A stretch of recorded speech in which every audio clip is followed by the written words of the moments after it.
Comic Timing is member supported by listeners like you over at patreon.com/comic timing. We thank you very much for your continued support of the show, especially as we reach the conclusion of 2024 and head into the new year in a couple of weeks. You guys have done an amazing job of jumping on and supporting the show over these past couple of months. We hope you continue to do so into the new year. For as little as $1 a month, you could join us over there. Get yourself some diaries, get yourself some extra audio, extra content, and extra features and stuff like that. Raph, nobody's going to see you because an image goes over this. And we thank you. Shit. Continue your support over at patreon.com/comic timing.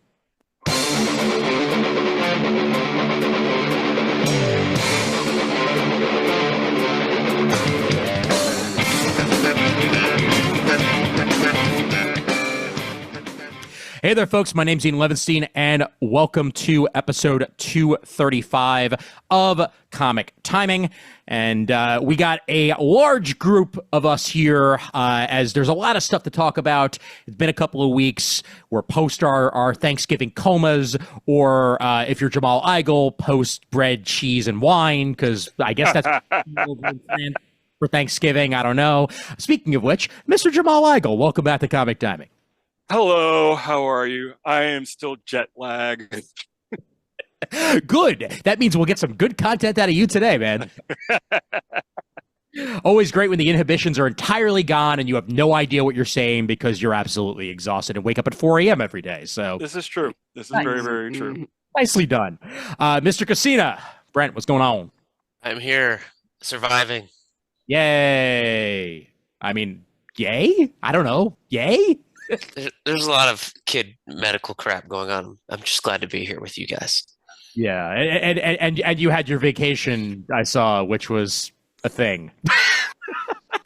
If you want to talk about that later, you can. If not, then it was a vacation. Enough said. Brandon Christopher laughed, so he gets to be introduced next. Brandon, what's going on? Hello, it's Brandon Eve, bitches.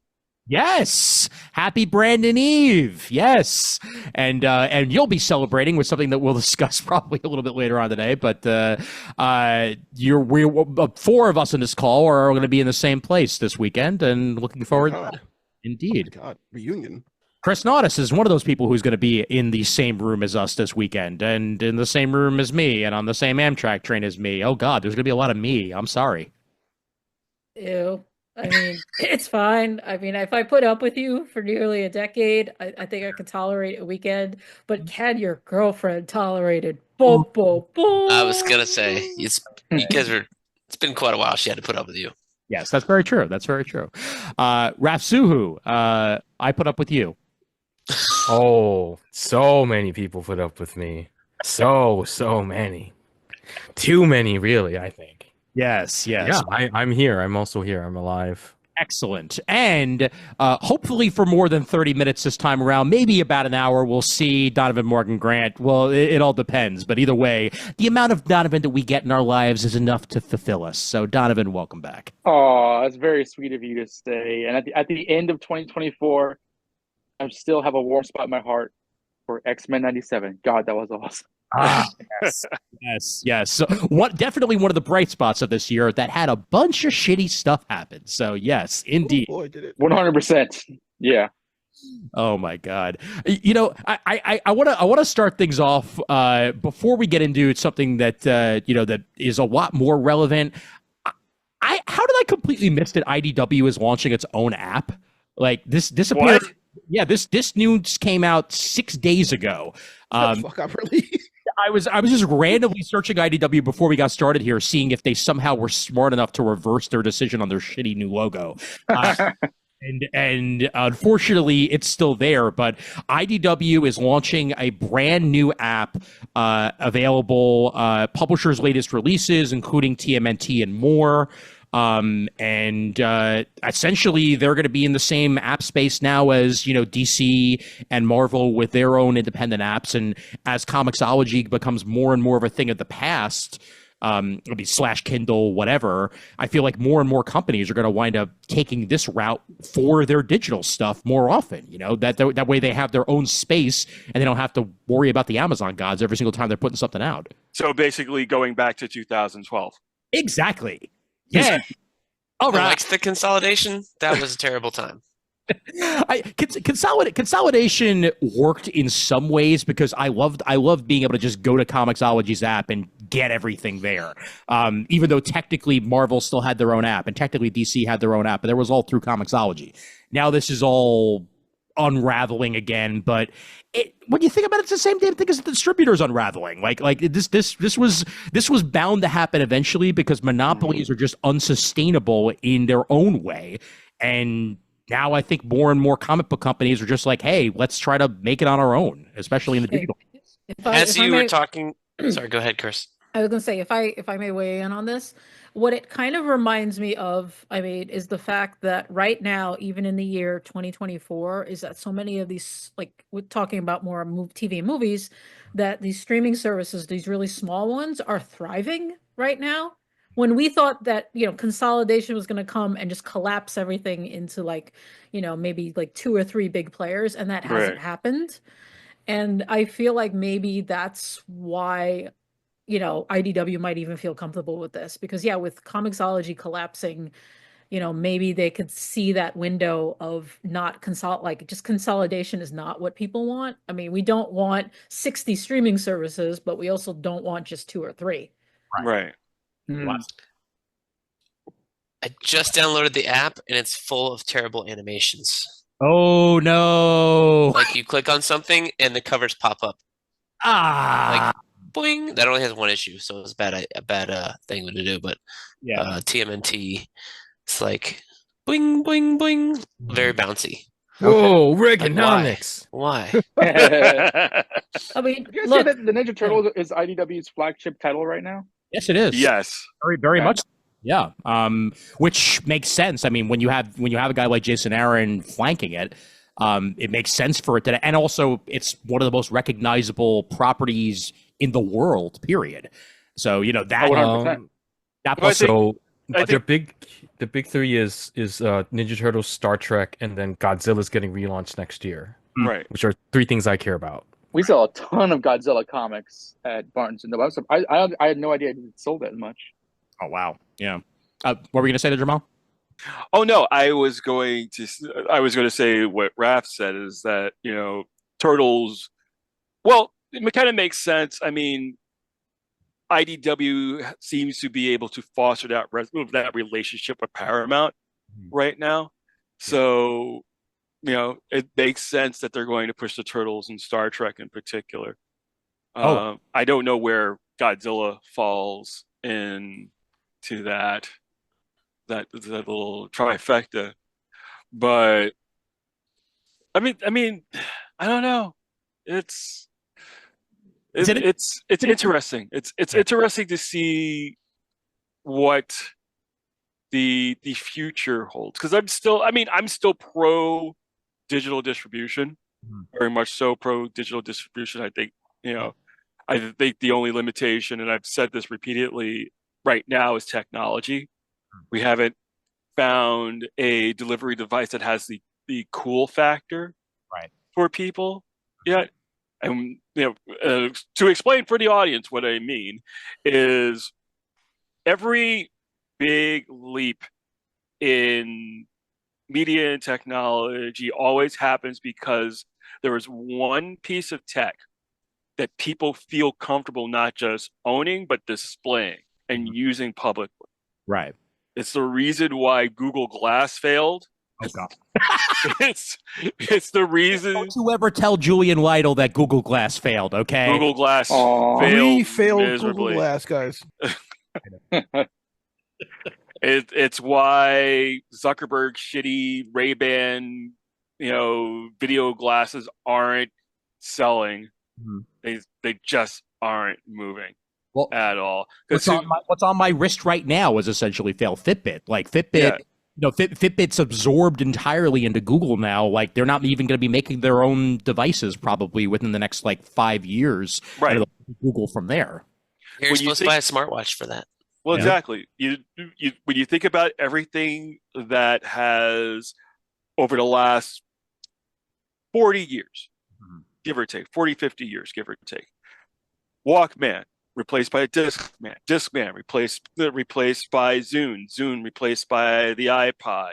Blackberries replaced by iPhones. Now we're kind of at a stagnant point right now where the phone, which Apple innovated and everybody else was able to jump on and make their own version. So they've kind of like cornered that market, but we haven't really found anything to replace the phone. Right. The portable, the cellular telephones that we all use with the screen. We have flip versions that extend out, but how many of those do you really see? A lot of people don't. When you fold them, they're bulky. Mm-hmm. People like devices they could put in their pocket easily. That's why people. That's why I mean, and yes, I'm sure some of you have done it. Every single time that I see a tourist in Times Square holding their iPad up to take a picture of I die a little bit inside. That just looks beyond stupid. Couldn't be me. It's a just, concert. Oh my God! Yes, come on, yes. Tell me that. Especially a concert. Like you don't want that giant thing blocking your head when you're trying to look in front of you. However, one thing I am fully in favor of are all those weirdos bringing their 3DSs to concerts. Oh my God.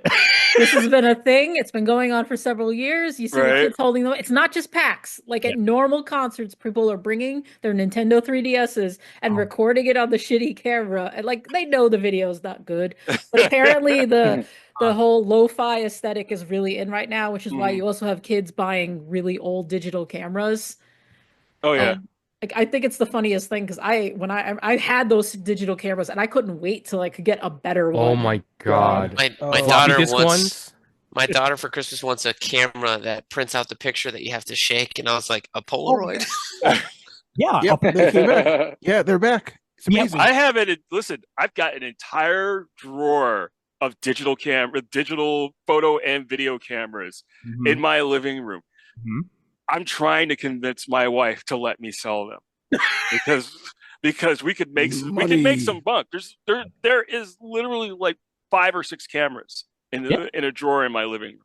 Sure. Yeah. And we have one of those digital Polaroid cameras here, and like we barely used them. It was a cool thing to have, and it was cool to try out. And you can even beam pictures from your phone to it and then print out the Polaroid. But like the kitsch is only there for so long, like it's everyone's in love with the past to a point, not the I'm going to carry this around whenever I go on vacation or whatnot. Like, like come on. It's more novel for the kids because they didn't live it. We did. Exactly. Meanwhile, me with my cool 3.1 megapixels, like it's my time, bitches.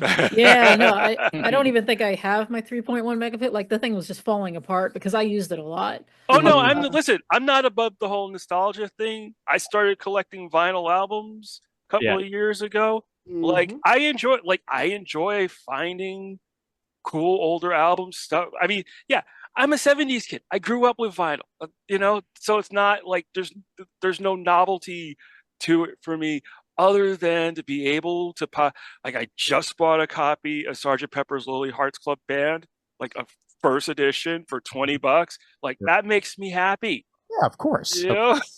And clearly what makes Brent happy is reading his giant ass hardcover while obscuring his whole Sorry, I wanted to piss Brandon off and get Ian to acknowledge that I'm reading a comic book because I know Matthew Guy fell asleep already. So yeah. And a shout out Matthew if you're still around with us. And I also want to point out that this hardcover is the first hardcover to feature. Well, actually, no, they had that. I was going to say Asbats in oversized format because it does contain Azrael Punisher, like a fire drawn by the beautiful Barry Kitson. But such an unreadable book, though. Oh my God, it's so. How much is that hardcover? They had the 150. Oh God! But you can get it on the discount sites if they still got them. I pre-ordered these, so I paid $75 each for them, so it wasn't too bad. That's just the DC Marvel crossover, not the amalgam, right? The amalgam one is supposed to come out at New Year's Eve, supposedly. But and probably the shitty thing about the amalgam one. Now I know people feel certain ways about certain creators like Warren Ellis. No one wants to read Warren Ellis anymore because of what he did. And I understand like Justiano, I don't want to read any of his shit, but he's all over 52. He's a dirtbag.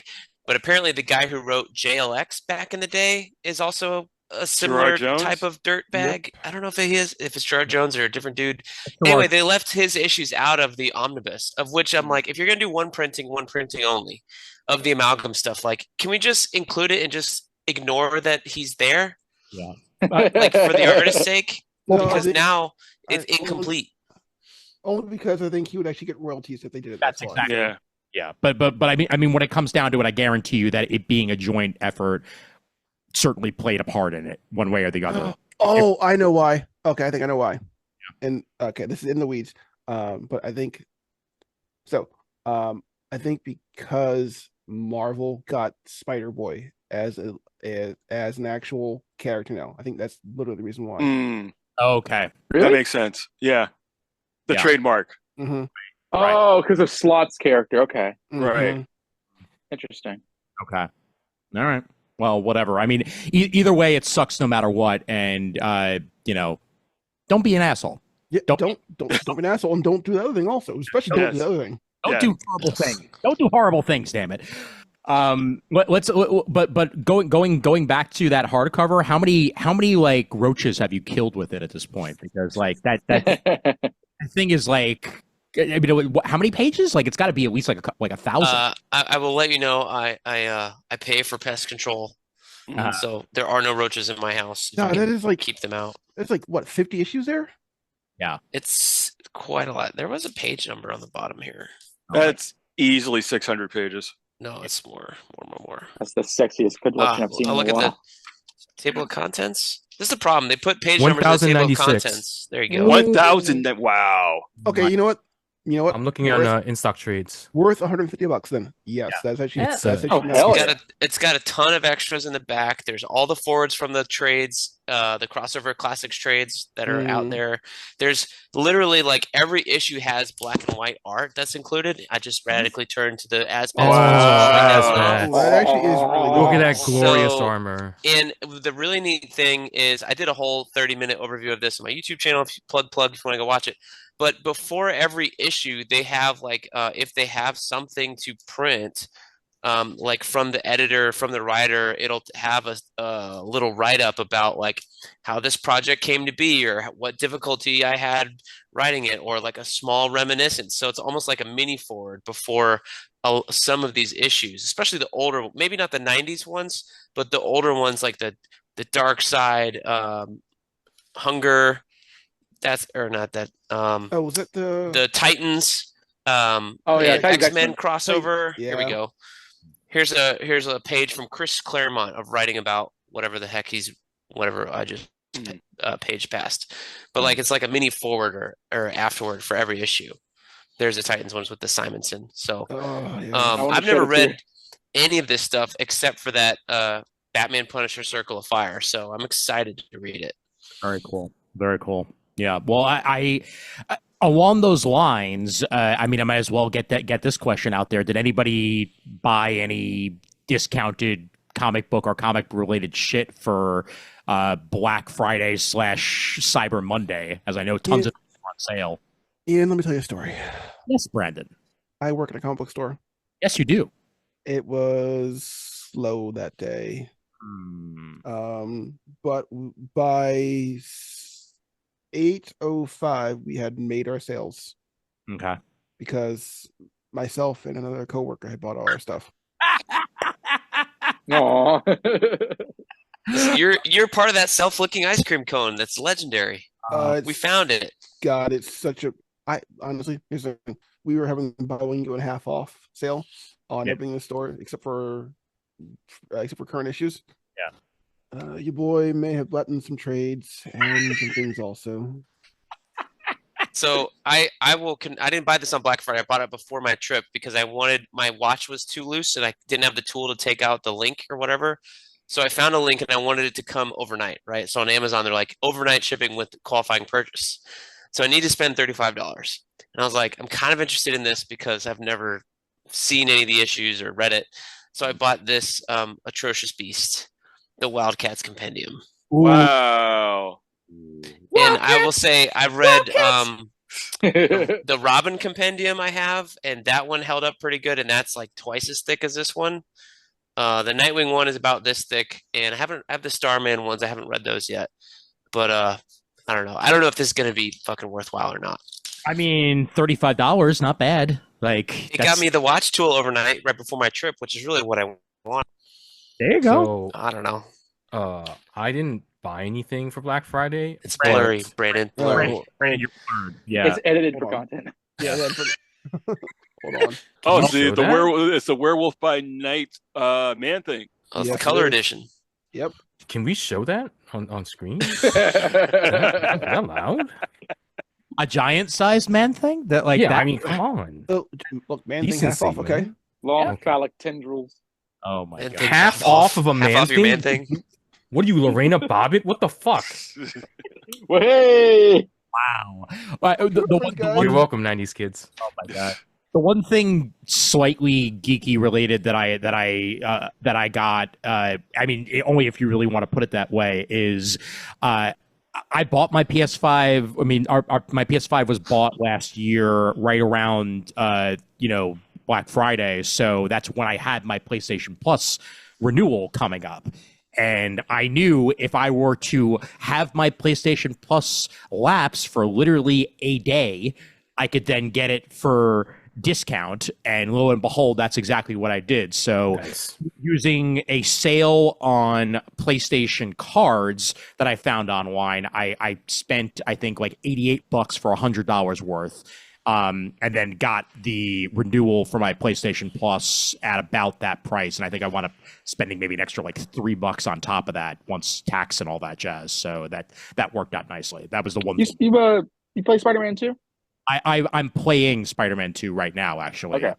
But I fully admit it's been thrown to the side a little bit by WWE 2K24 once that got on PlayStation Plus. And I got it for free, so I've just been playing a lot of that and reminiscing on playing a wrestling game for the first time in God knows how many years. So, oh god, that's a thing. I think I got more than anyone here last month. Probably Got. yes. So I stole all of it. No, I didn't. So you know how like in this past year since I've been back at my apartment, I said, you know, I always thought I had like 26,000 comics. It's more like 15,000, 16,000. Right? I've been surprised at how little, not little, because it's still like 50 plus short boxes of comics. I got the rest back last month. Ooh. Along with like an insane like four shopping bags of VHSs that I forgot I ever had. So I have, just to let you know, I own Superman the movie in VHS, DVD, Blu-ray, special edition DVD, and special edition Blu-ray. Laserdisc also? But not 4K HD. You don't have the Laserdisc?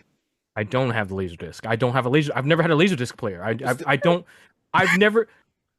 That's a luxury, okay? I need to, because I don't have the player. If you don't own the player, why buy the thing? I mean, I thought you were a collector, Raph. How dare you? I'm working on it. I'm working on it.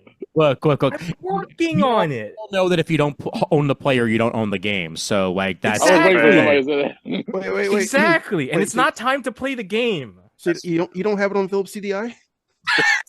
Actually, Wow. Actually, I might have it somewhere. Oh, no. It might have been my dad's. I don't know. So for Brandon and Brandon and Donovan. Yeah. The guys working in bookstores, we'll call them bookstores. Are the DC's the compact comics selling well? Oh my god, that was half our sales. Nice. Yeah.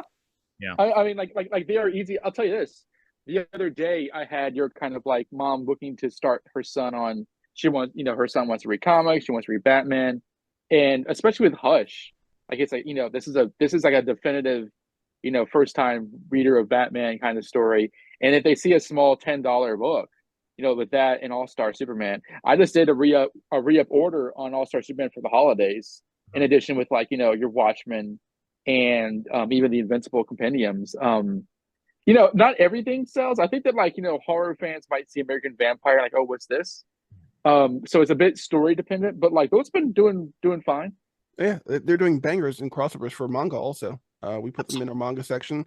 And how long have we been saying this, Brandon? Like forever. 20 years. Like 25 years. Back in the day when Marvel did this for their smaller Runaways. The Masterways. Yeah. Like Spider-Man Loves Mary Jane. Their digest stuff, yeah.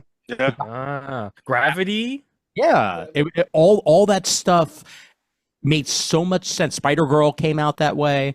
Runaways came out that way. Actually, all the MCU stuff came out that way. Yeah.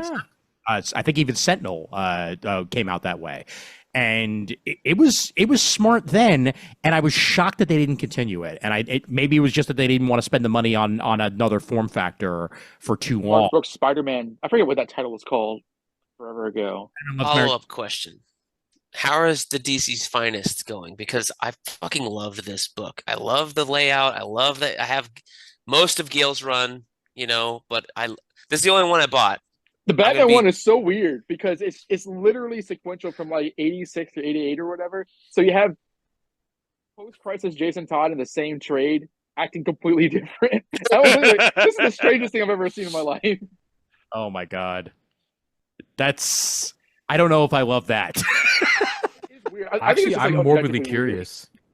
Yeah. Well, I mean, we have the JLA, we have the Flash, we have the Wonder Woman, the Golden Age Superman, I don't want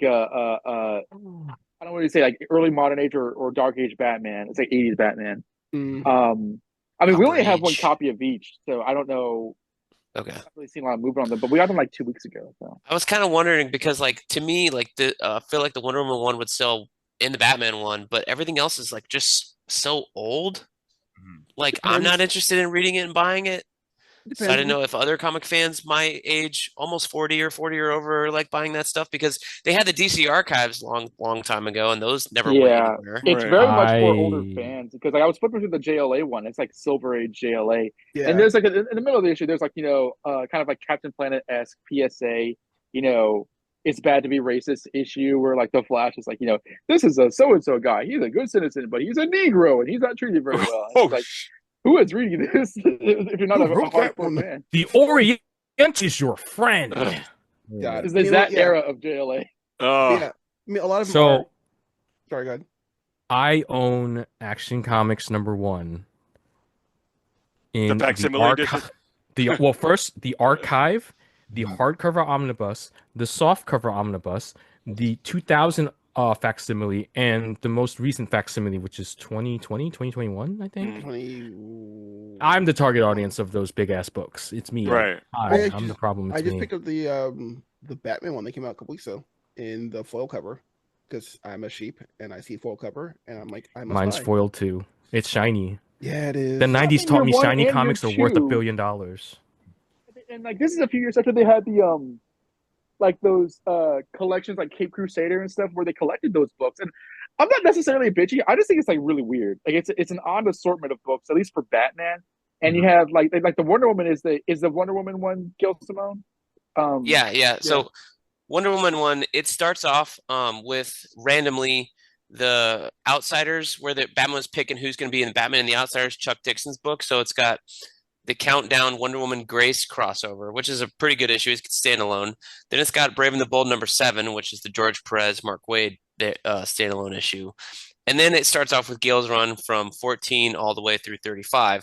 But she's still got 10 more issues left, 10 or 12, and then 600. And then you have the JMS Odyssey, which closes out that volume before New 52. So I think if they do a second one after this, it'll be that.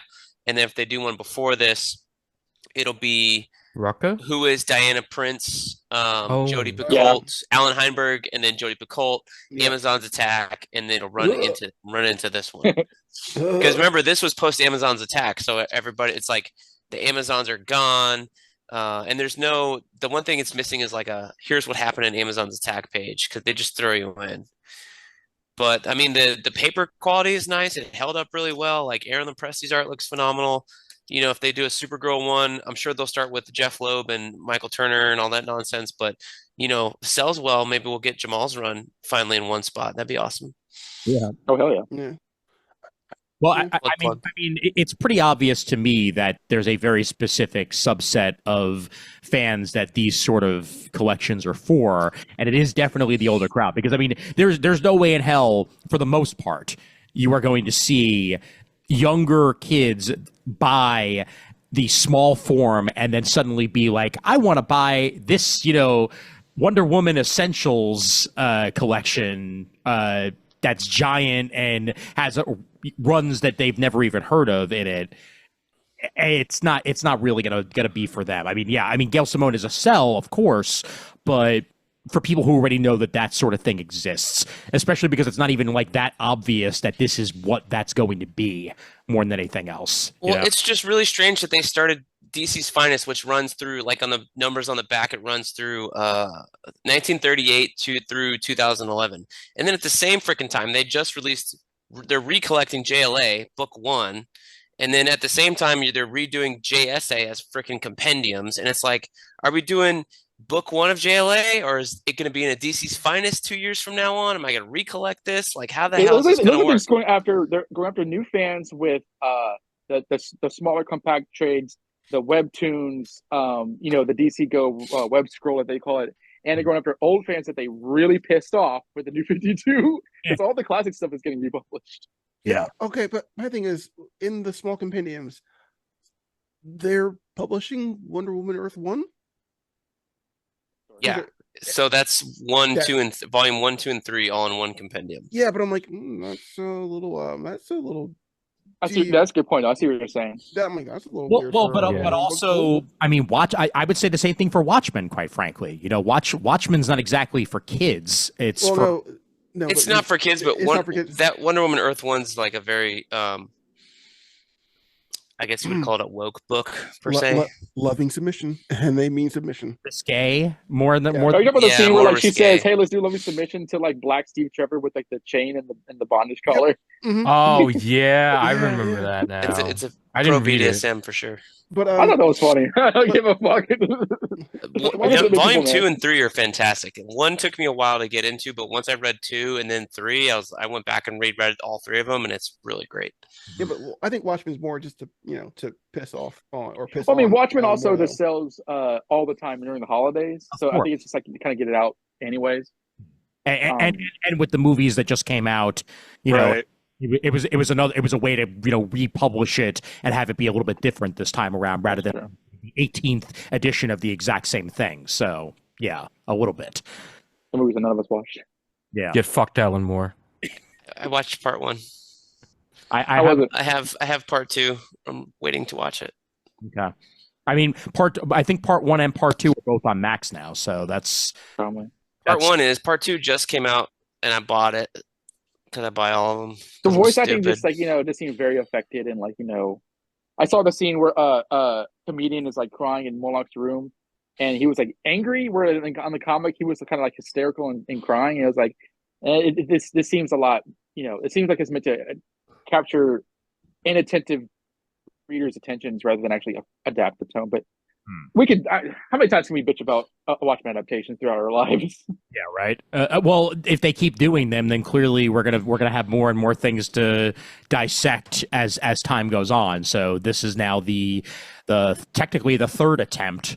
I mean, we're basically Dr. Manhattan. It is 2009. I am watching an adaptation of Watchmen. It's 2018. I am watching an adaptation of Watchmen. I'm tired of these companies. I'm tired of this company. I'm tired of the constant resets and reboots. At 3:37, AW assistant walks to the kitchen. As we are all blue and naked on a Mars. I'm gonna go to another universe and make my own universe with blackjack and hookers and call it the Blackjack Hookerverse. Speaking of verses, by the way, how about we just transition over a little bit? R.I.P. Arrowverse.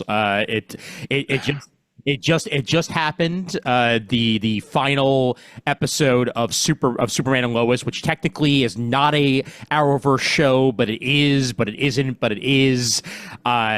Definitely Technically, kind it's of not involved. part of the Arrowverse. We're It was just in the reusing the Crisis. same actors. It's in the broader Arrow. It's in the multiverse. It's in the Arrow multiverse. Yes. Yeah. Earth 38. They decided that they wanted to separate it in that show's history. I think, quite frankly, it made sense in the end, so that they could do whatever they wanted. Let's and stuff like that. That's perfectly fine. But this is really weird. That I mean, obviously, CW has been sold, and was sold a little while ago. And they're redoing their entire model. Weirdly enough, now NXT, the wrestling show, airs on CW.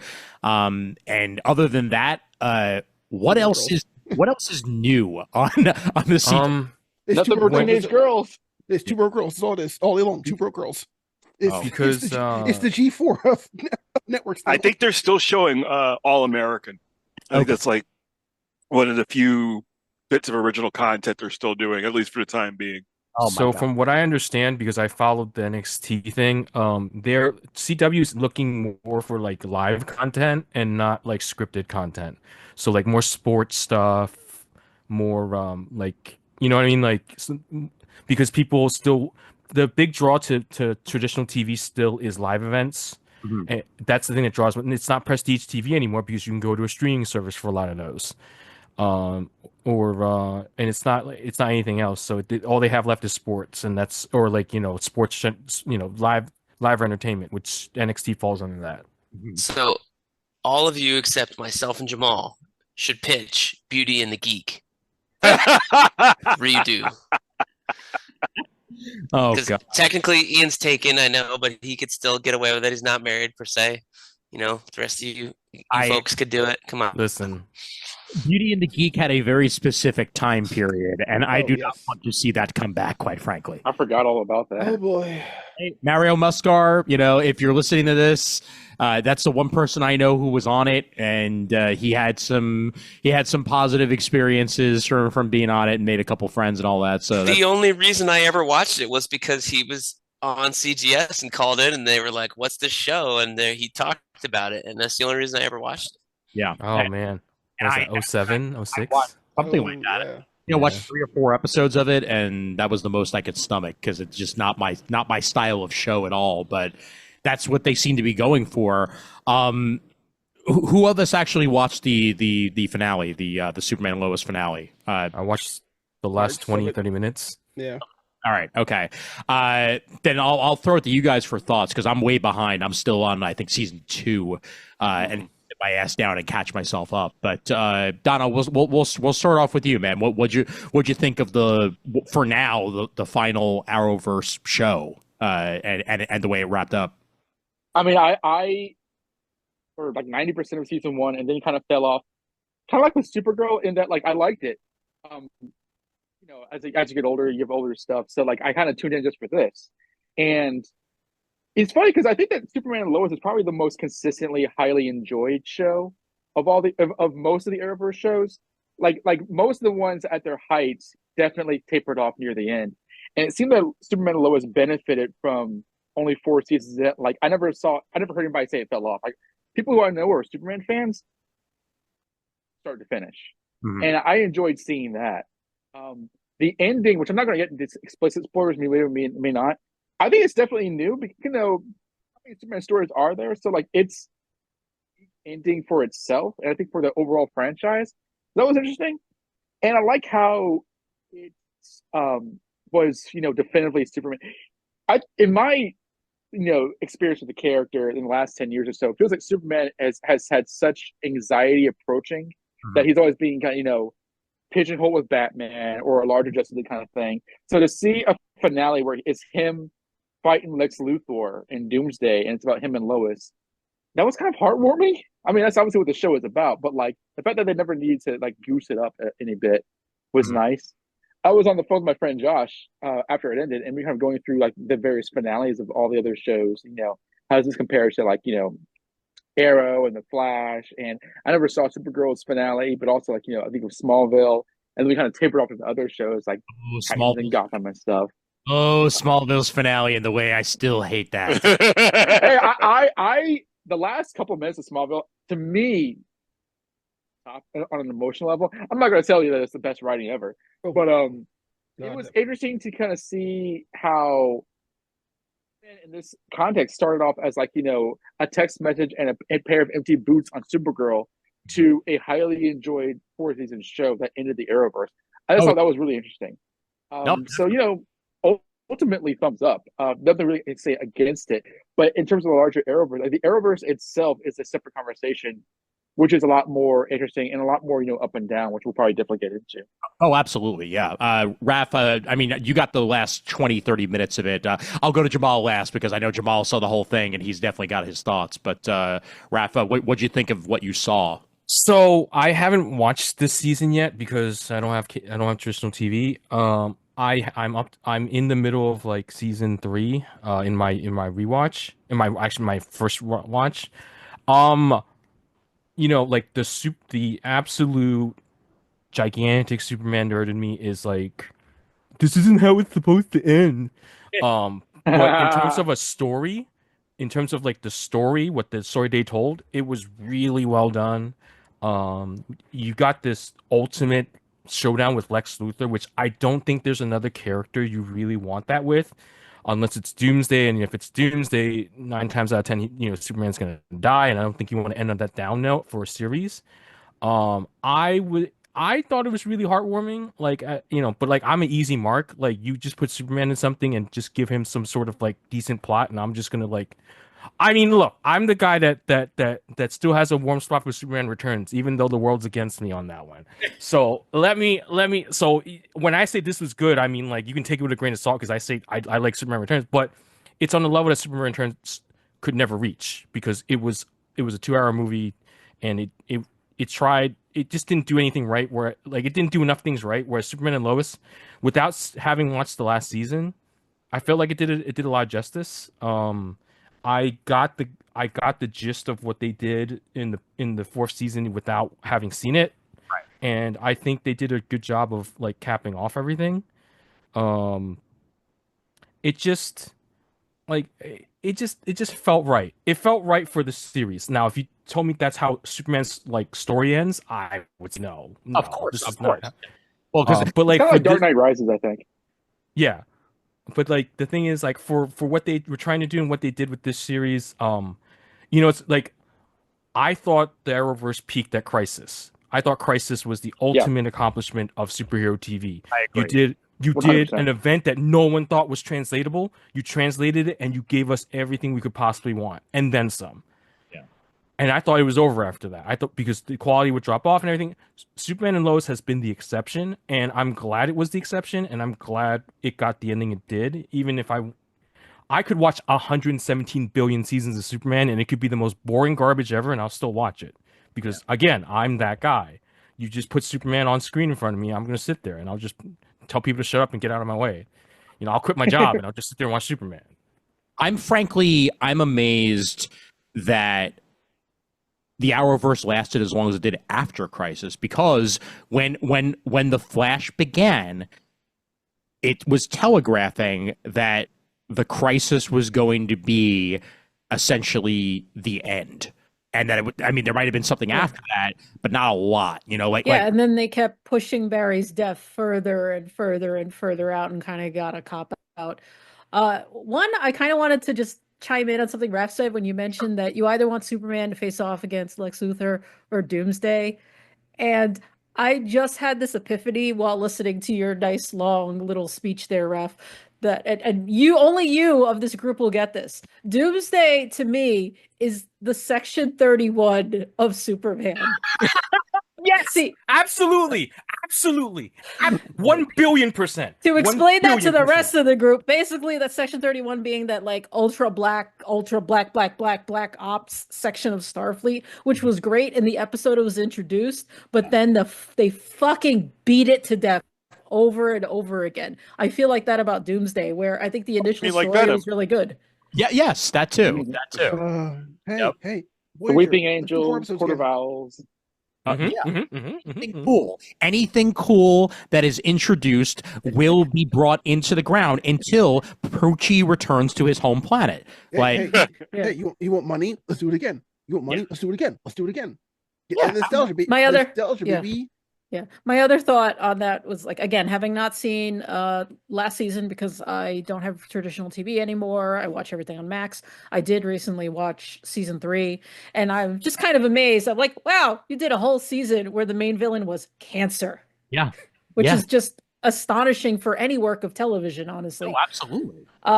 Side note on that though, all of the ads I was getting on Max were for cancer treatments, which I do not know what the algorithm was thinking. If it was, it's not really thinking, but you know what I mean? It was super weird and super uncomfortable. For me, like the Arrowverse, it's just kind of interesting. I'm thinking back to, I saw the first episode of Arrow at the Paley Center at a special preview night. And I was there with our friend Anna, and Anna, who's not as much of a comics nerd as where she's more like anime and manga, but I remember her watching it and just thinking like, I don't know how they're going to maintain that level of like budget quality. So yeah, the fact that we got at least till Crisis where everything was pretty solid is just astonishing to me. And I'm glad to hear that, like, yeah, Superman and Lois was just fucking phenomenal in my opinion. And for that matter, Flash, Legends of Tomorrow, Arrow, Batwoman, Black Lightning, all these series, together, way more series than I thought we were ever going to wind up getting when Arrow premiered. I thought maybe we would get Flash and that's where it would end, because like not every network is willing to put in to the level that CW put into this as a franchise. I think that's might be what it killed it though, because it reached that point where there was just too much of it. Just like we're seeing the fatigue with the MCU, and there's a million reasons, that are cited why it's failing, but I will wholeheartedly agree that there's just too much at this point. A lot of people had said, Chris Johnson would start often saying that it's just aping the MCU. Even like the crossovers, Like I think that like when it started doing crossovers, it was patterning itself after Age of Ultron and that kind of stuff. And I think that like the obviousness of that kind of goes up and down. But I think that like too much of a good thing is true. I mean, it's kind of like somewhat what like I'm sure us nerds are aware of like the CBS superhero block in the 70s. They didn't want to become the superhero network with like Hulk, Wonder Woman, Spider-Man, all kind of stuff. And it seemed like because of the superhero craze these days with Marvel and DC on the small screen, it was that where they're kind of like speed running through that in a way, because a lot of the shows definitely fell off. I heard that like I fell off of Black Lightning before too long, but I heard that was generally consistent. Superman and Lois was generally consistent, but by and large, the best of the shows, like the best of Arrow, the best of Flash, they definitely peaked and were held on longer than their sell by date. Oh yeah, I watched 100%. Most of Black Lightning. Black Lightning season 1 is fantastic. It had 100%. Edge, it had 100%. Attitude, and I'm probably not the target audience for that show, but I really enjoyed the fuck out of that. Oh yeah. Season 2 for Black Lightning jumped the shark. I think we've talked about it on here. I was looking on Netflix, and I never watched the last season of Supergirl or the last 2 of Legends of Tomorrow, and I still have the last season of Flash I haven't watched. But I have kept up with Superman and Lois, which speaks to the quality, because it was really, really good. Well, so I can't wait to watch this last season whenever it does hit Max. Although I'm curious, because I was a little worried when they announced like a year ago or more than that, like, hey, we're doing one more season, but we're cutting down the cast. And I'm like, you're going to cut Lana out of the show and her husband and the daughter and, You want me to tell you how they do that? Natasha, like, do they just boot them off, or they just take Lois somewhere else? They're on the show from start to finish. It's just that like they have less episodes they appear, but they don't stop appearing. Yeah. They show back up eventually. They're just not in every single episode, which I thought was smart, that they don't get rid of these people's jobs. A whole bunch of shows have been doing that lately, and actually a perfect example of that would be like Law & Order Special Victims Unit. Law & Order Special Victims Unit made that announcement, I think about a year ago, where like Ice-T wasn't going to show up in every single episode, and there would be an episode or two without Olivia showing up because contractually they're trying to save money. Wait. Is this why I don't see my friends anymore? Because the people making my show have but cut the budget? Oh, you didn't get the memo? Oh yeah. Yeah, you didn't get the Like, memo? is that why I don't see you, Ian? They're not paying enough to have you on every episode now? She's got to be the highest paid actress on TV right now. We just don't know it because she's been there for like what 27 seasons. Seriously, my stipend is like completely null and void at this point. So I'm just Basically, the Olivia Benson show. no, but a whole bunch of shows have been doing that where they've been like cutting regular cast down to recurring to try to save some money, but also still having them be involved almost as much as they were to begin with. They're just not in every single episode. So I think that's essentially what's happening here. You gotta pay those SAG rates still. Yep. My one complaint with SVU and Chicago PD is that they can't pick a new cast member to save their life. It's like every new season, get a new cast member. SVU gets a new female detective for the last 2 seasons. I know. Chicago PD's got another new female detective because they keep leaving. It's like just SVU's been a little bit more consistent, but yes, specifically the female detectives. If it ain't Olivia, they're going to be there for a season or 2. Kelly Brook left. Oh, but she's back. Oh, but she left. Oh, but she's back. I know. Yeah. I think it's weirder with the ADAs when they did that. Hey, new DA. Guys, can we Dude, when Barba was the DA, that was the best. I randomly watched. Linus I was the randomly best watched DA. the one episode from SVU where a new ADA came on and left in the same episode because she was given permission to go film, I think, Mission Impossible Ghost Protocol or something like that. So she was supposed to be on all season, but they quite literally wrote her off on that same episode because they let her out of her contract. So Was it Paula Patton? I think it might have been. Yeah. Yeah. Well, Yeah, Ghost that's Protocol Okay, says okay. you can't I do wanna- both at the same time. I want to hear from Jamal now, guys. Most definitely. Jamal, thoughts on the finale, thoughts of Superman and Lois in general, thoughts on Arrowverse. Go nuts, dude. Okay, so as someone who has watched the entire series, all 4 seasons, Mhm. Superman and Lois has been one of the most consistently good television shows, not just superhero shows, of easily of the last decade. And that's not hyperbole. Like, it's just incredibly well produced, incredibly well done, thoughtful. There was a maturity to what they were doing on the show.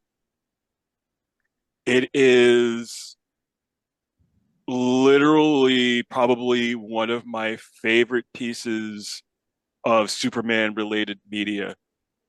Like, it's really like right up there with Superman the movie for me. Tyler Hoechlin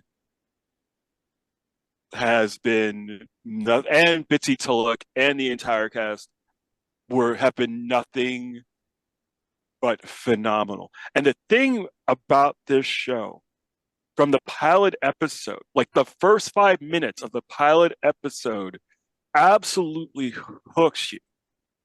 Absolutely hooks you. And this episode, without going into too many spoilers, because I know a lot of people haven't had a chance to watch it yet, it is, budgetary issues aside from like a CGI standpoint, which you can understand with the budget, but in terms of the story and the storytelling, just fucking phenomenal. And the ending, like, that's how you end a series. That's how you wrap up a story. Just absolutely beautiful. And I recommend anybody, when season 4 drops on Max, if you haven't had a chance to watch it, if you can download the CW app, because it's on the CW app. The CW app actually has its own dedicated Superman and Lois section on the app, so you can watch all the episodes of the series if you download the CW app. It's fantastic. Just the things that they have done, the things that they did on this show that you wouldn't even think. The moment that they entered in the pilot alone, the moment that they had the man showing up in the Fleischer Superman costume, like you knew that this was going to be something special. Oh, that scene still gives me goosebumps. So good. They have the car in the background that's reminiscent to the cover as well. Like it works so beautifully, and you could tell that they were actual fans of the source material. Oh yes. Absolutely. But I think the thing that also sets the show apart, and that goes right up until the end, is that they were able to tell a Superman story that had never been told before, in a way that it's never been told. They were able to introduce new characters organically. They were able to introduce, legitimate threats. Like between Talro and Onomatopoeia and Doomsday and Luthor, and just, can we talk about Michael Kunitz as Luthor? Like, literally, probably the scariest version of Lex Luthor that has so far been put on former television. Like, you are afraid of this version of Lex Luthor. There is nothing comedic about Michael Kunitz's Lex Luthor. He is intimidating and frightening, and it's so well done. Like, so incredibly well done. It's hard to talk about this show without, like, really, especially like the last season, without really spoiling it. And I was just as afraid as everybody else when they made the announcement that they were only doing 10 episodes and they were cutting the budget. And they made it initially, at least in the initial news reports, they made it sound like, oh yeah, we're getting rid of Smallville, like the whole Smallville angle altogether. We're gonna move the entire family to Metropolis, or we're gonna try and make it a traditional Superman show, or at least that was what the rumor was they were going to make it more like a traditional Superman show with the family in Metropolis at the back at the Daily Planet and everything. And I'm glad that they didn't do that. I'm glad that they stuck to their guns. I'm glad they kept telling the story that they wanted to tell. That just, the integrity, I think, more than anything else, the integrity that they have shown through the entire production.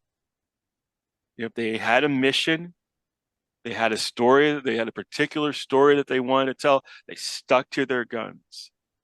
And I'm sorry we didn't get 7 seasons, but there's a part of me that sort of feels like we didn't need it. We don't need it, because they were able to tell a great story in a shorter amount of time. And I think there should be more series like that. I think there should be more series where it's just sort of like a finite, we've got a multi-year plan, we're just going to tell this story, and that's it. In and out. The Good Place to me, yeah, exactly. Perennial example of storytelling, knowing where you wanted to go, having the amount of seasons that you wanted, and sticking the goddamn landing. And I know that that's not a superhero show, but I think more people need to look at that as an example of, like, if you know what you want to tell and you're given the opportunity to tell it, then do it and make it work. Absolutely. Can I add to that what you're saying?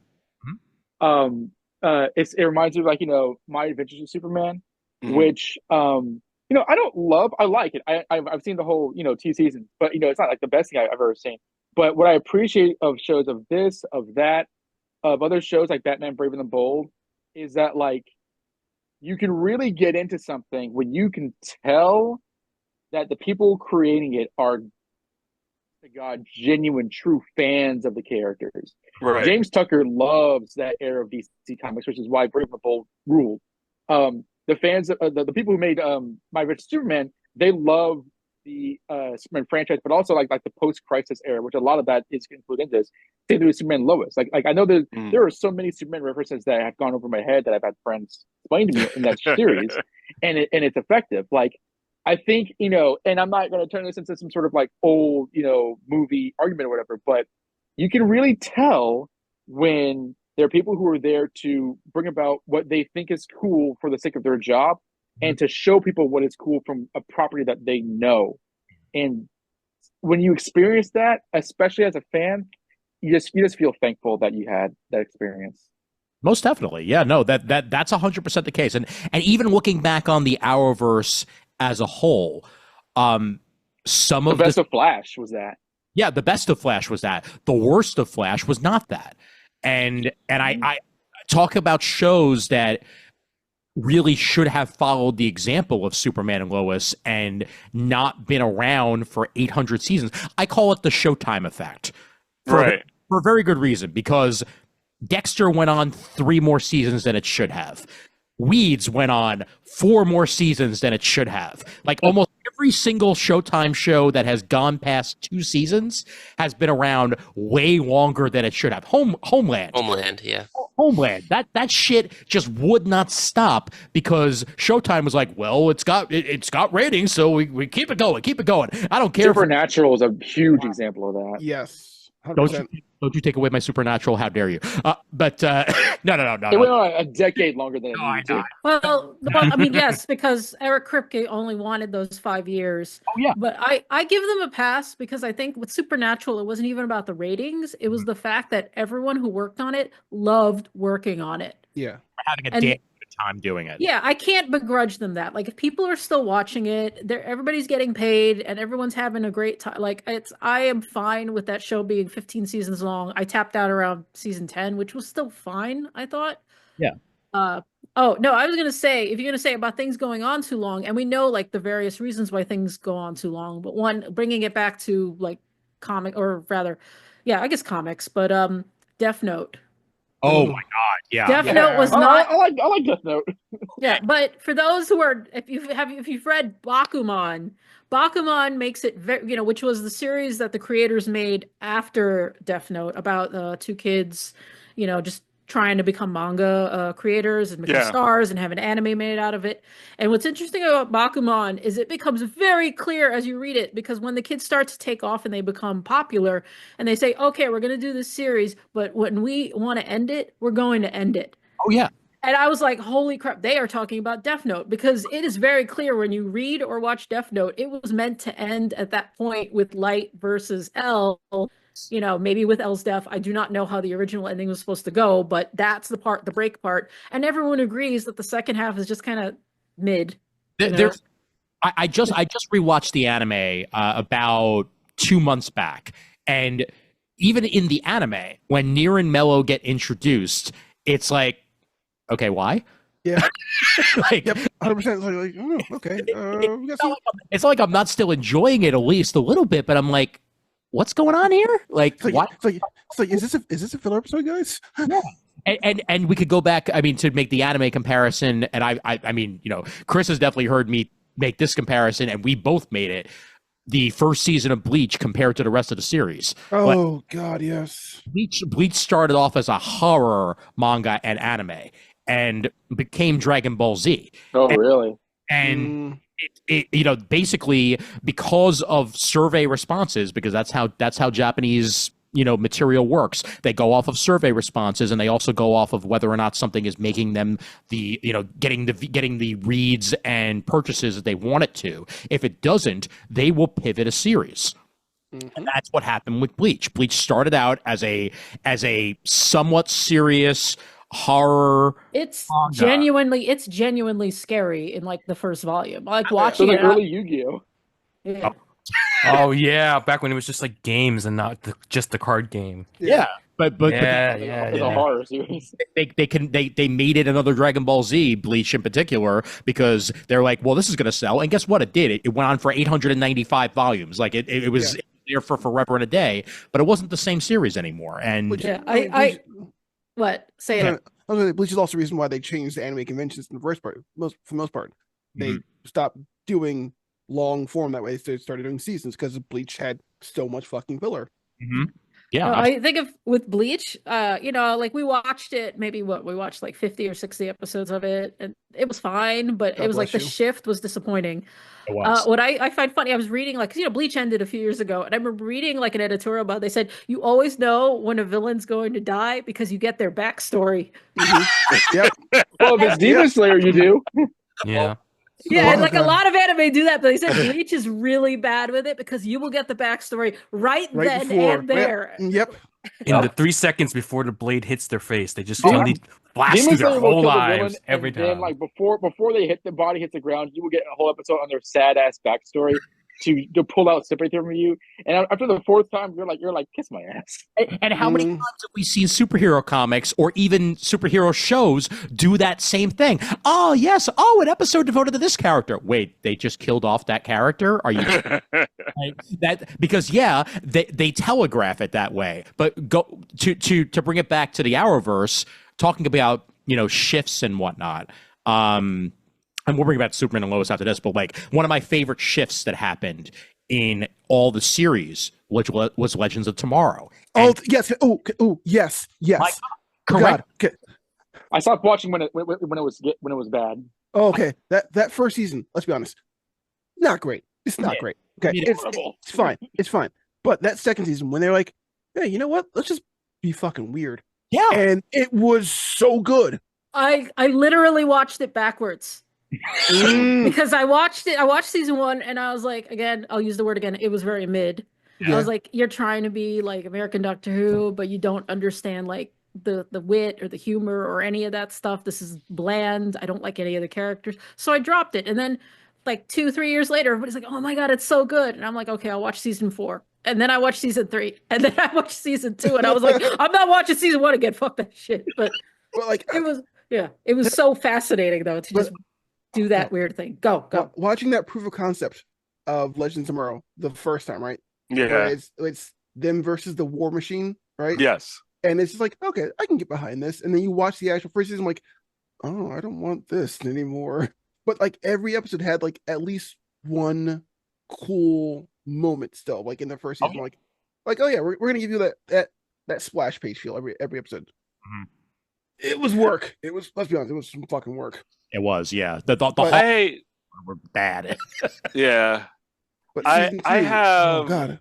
I have a very odd relationship with the Arrowverse. That's a good way of putting it. Yeah. Well, I mean, there's a lot of it's bad. a lot of it's bad, but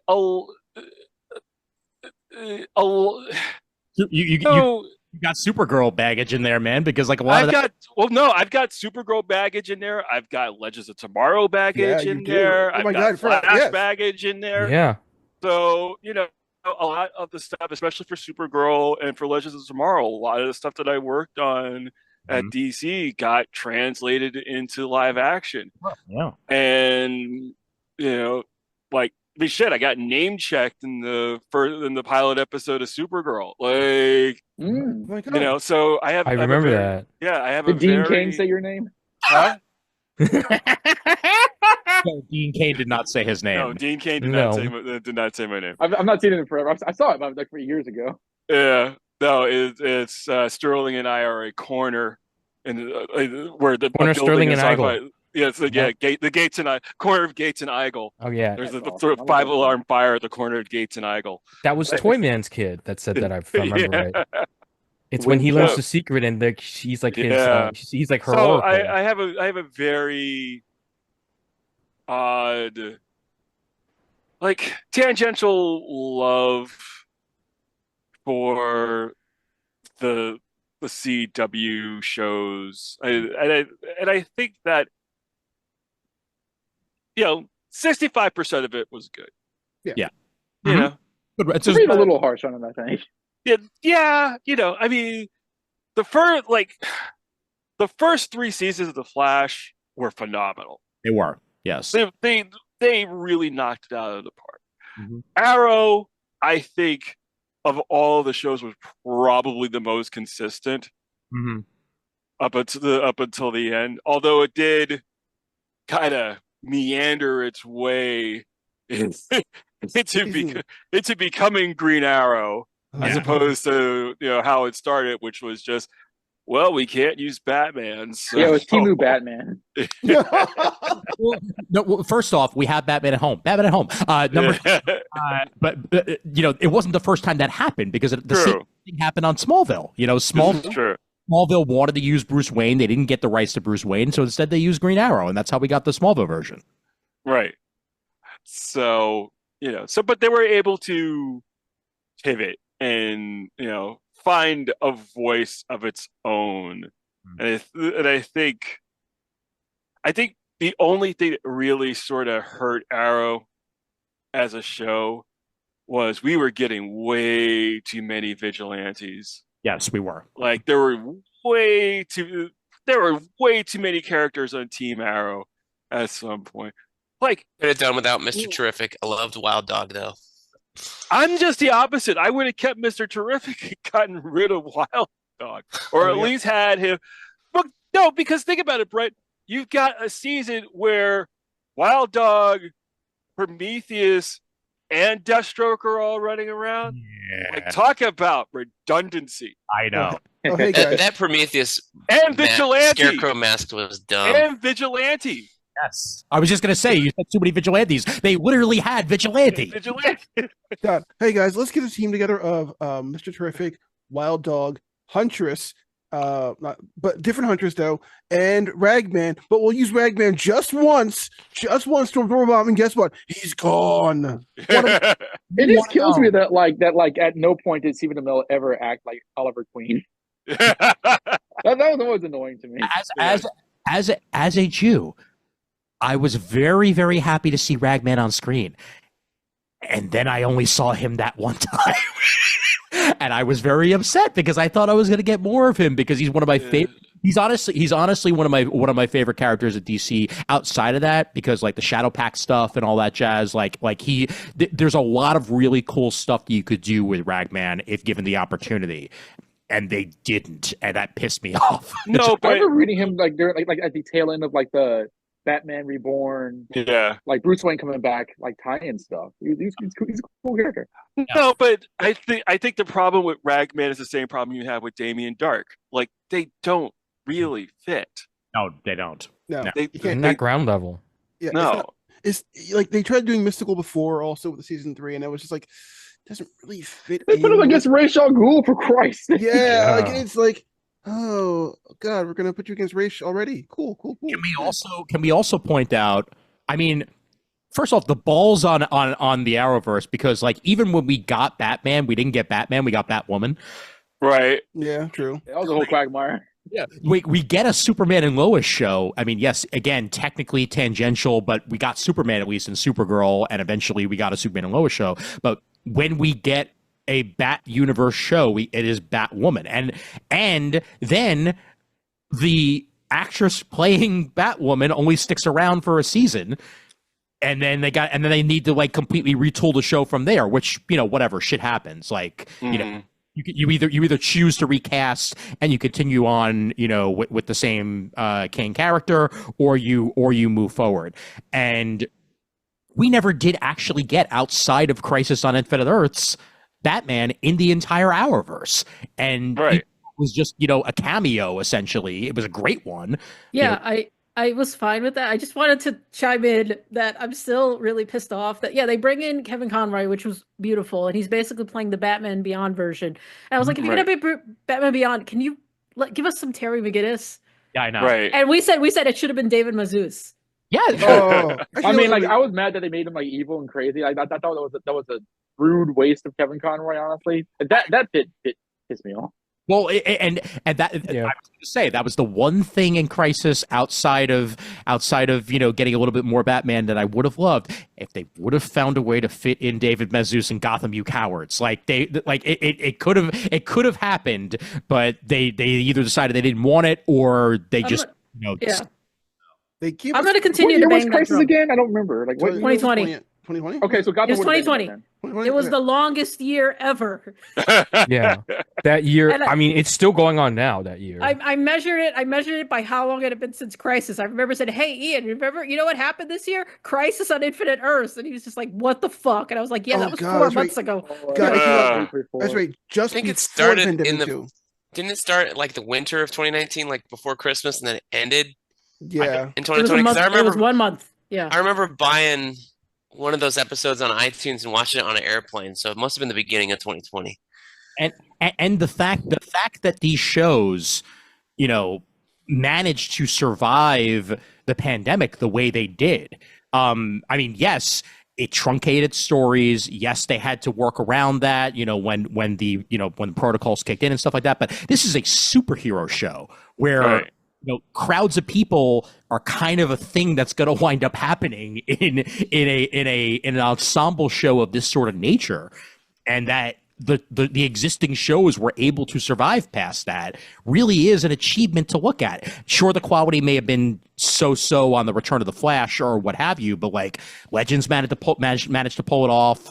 I think Supergirl actually stuck the landing pretty well through that. The last season, whatever.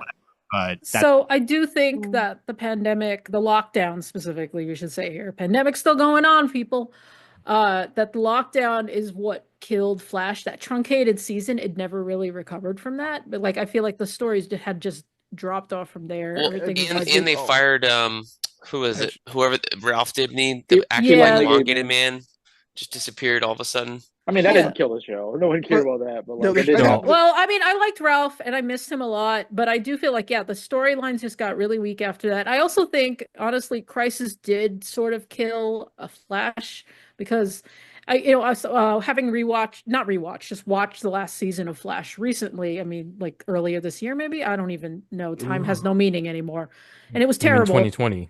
They're using like speed swords, for God's sake. Yeah, the best episodes, honestly, were the ones that brought back all of the other characters from the Arrowverse. You know, when Diggle and you had the brief appearance of Oliver again, and it made me realize I'm like, no, Flash really was firing on cylinders when it had Arrow as its companion show. Oh, definitely. I agree. And those two actors had fantastic chemistry. And once that was gone, it was just like, I don't care about these other fucking actors, man. And The episode of Arrow where like I remember watching it was the Flash characters showed up. It was like season 3 or whatever, but like it starts off with like Green Arrow and Red Arrow like going to fight like Captain Boomerang or whatever, and then the Flash shows up, and then it cuts a commercial. I was so excited.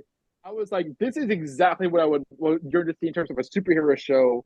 Like it's like a comic crossover, and it's fun, and like you have the characters calling each other the characters' names and the costumes, fighting the villains. Like there was very little give in terms of like concessions. Like the first like 3 seasons of like Arrow and Flash at their peak, it was we talked about it on the show. It was electric. And can I remind us all? We remember, but I will remind the listeners and us that Supergirl started off on CBS. Yep. 100%. Yep. And they were in a universe. In another universe, and when it did at first, we were not sure if we were going to wind up getting crossover, if it was just going to be a random Supergirl show that had nothing to do with what was going on. Similar to, what happened with Black Lightning when it first started, because Black Lightning was being filmed in Atlanta. It was off on its own, and then Crisis brought them together. That's right. Crisis brought them in continuity. I forgot about that. Exactly. But that first crossover episode, when Barry ran off of his show and onto Supergirl's universe on CBS. Oh yeah, so much fun. Was like, it blew my mind, because I honest to God didn't think they were going to be able to pull it off, and they did. It was a fun episode, and that basically just expanded the Arrowverse that much further, and continued the story, and it was awesome. It really was. Can I say real quick? Like, I think, well, number one, what killed Flash wasn't. I don't think it was the lack of other shows. I think honestly, the Flash started dying probably around season 6, season 7ish, around there. The lightsabers. Change of showrunners and shoehorning in and making other characters kind of more important than Barry. It became about like the team and the family, or whatever, and not about Barry. It used to be about Barry. And when everyone gets powers, it was like, you don't really need to give her, like, why is Cecile have powers? Cecile should just be a DA, you know? Then also, I think the best crossover of the entire Arrowverse is still going to be Crisis on Earth X. I think. I like that one the best. I love Crisis on Earth, but Crisis on Earth X, that wedding episode is just so fun. Is that what the crossover where they also had the Tornado Twins or whatever they were called? It was that was Elseworlds. That's Elseworlds. Okay, yeah. Because that was genuinely like the first time I was like, okay, crossovers are fun. Oh yeah. Elseworlds had Superman, right? Yes. Yeah. That was cool. Yep. Yeah. So if I'm gonna further bash on the Flash, I mean, I hate admitting this, but I hated Iris so much. And it's like so bad for her sometimes though, because they had nothing for her to do. Nothing. Yeah. I did talk about this on the show. I do remember this. Like, mostly is so hot.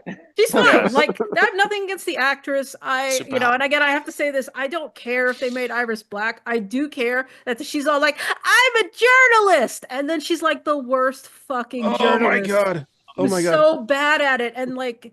I know I said this on the show before. I apologize to any listeners who remember that episode, but I'm just going to recap. I'm a reporter. Like, the fact that she was complaining because they hired her because they knew she had a connection to the Flash, and then she's complaining that they only want her to write about the Flash, and I was just like screaming at the TV. I'm just like, wait, so you're saying the journalist in the group doesn't like the journalism portrayed in the show? Oh my god. I'm a shit journalist. Let's not even pretend like I'm a real journalist. But then, like, she's not a real journalist either. Like, she was all like, "Oh, I'm gonna sit on this story." I'm like, "You do not fucking sit on stories, bitch. Especially not in the 2020s." It drove me nuts. She talked a lot about on that show, not just because the show's I'm not too good for whatever, but I think the character was just in an odd place because she's the love interest. The love interest who traditionally doesn't have powers. Half the time in the comics, Iris dies, and I think it was really apparent, like the difficulty in writing for the character to not be sexist and have her not know, and then have her in the loop, and then what does she do? And then she's not a super genius like the ones at Star Labs. So I often felt for Candice Patton and the character in the role because you kind of saw the straitjacket she was in. I'm not saying that like it was ever great, but it was tough. I think oftentimes when Flash jumped the shark for me was when they introduced Cousin Oliver. Excuse me, I mean Nora West Allen. She's very irritating, and the fact that they put her in the final episode and she's there for her own birth was one of the grossest things I have ever seen. Yeah, like it's vomit worthy. That's not the point where it jumped the shark for me. That's not where it jumped the shark for me. I thought she was hot. I didn't like it. You want to know where it jumped the shark for me? When they introduced Ralph. Okay. Lightning, lightsabers. Ralph took away from Barry in a lot of ways. Yeah. Like I liked Ralph, and I mean we've established that pretty much everybody on the show liked Ralph. But if it's a Barry show and you introduce a character like Elongated Man who has tons of personality and has his own stories running around, you're going to be taking away from Barry that. Yeah, it was an overstuffed show. Dono stepped away briefly, but I just wanted to follow up on something he said, and I think this is relevant to the show because Ian remembers when I watched all of Ben 10. Oh dear God! Like I watched not the newer shows, but this was back 2010, 2011, and I watched Ben 10 and Alien Force, I think it's called, and Omnibus. And Force for the win, best show. Yeah, no, I really enjoyed them. And there's a scene that I think of a lot when it comes to media and when it comes to like female characters and stuff.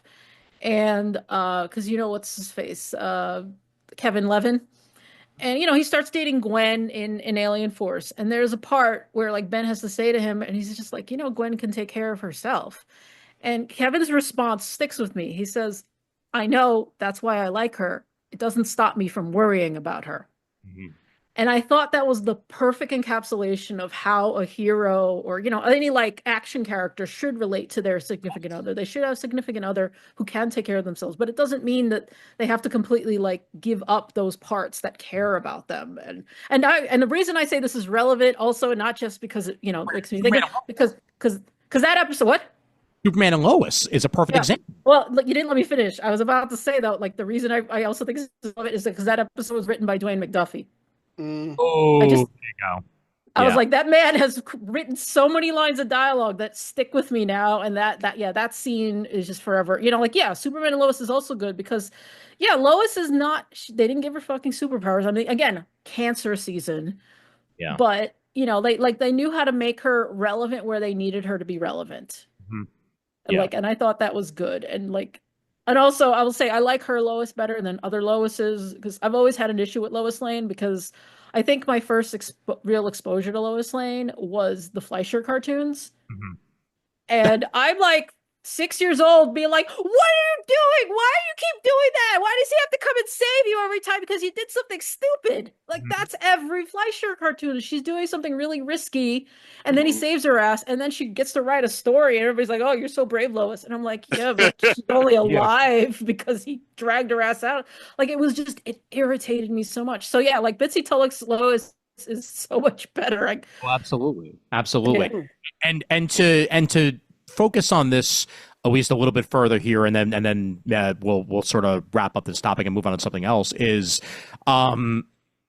it's so weird to me that in a lot of ways, when you think about it, the Arrowverse was done in reverse because nobody knew who the hell Green Arrow was. Like, yeah, if you watch Smallville, whatever, like so be it. But you introduce Arrow first. And your last show is Superman and Lois.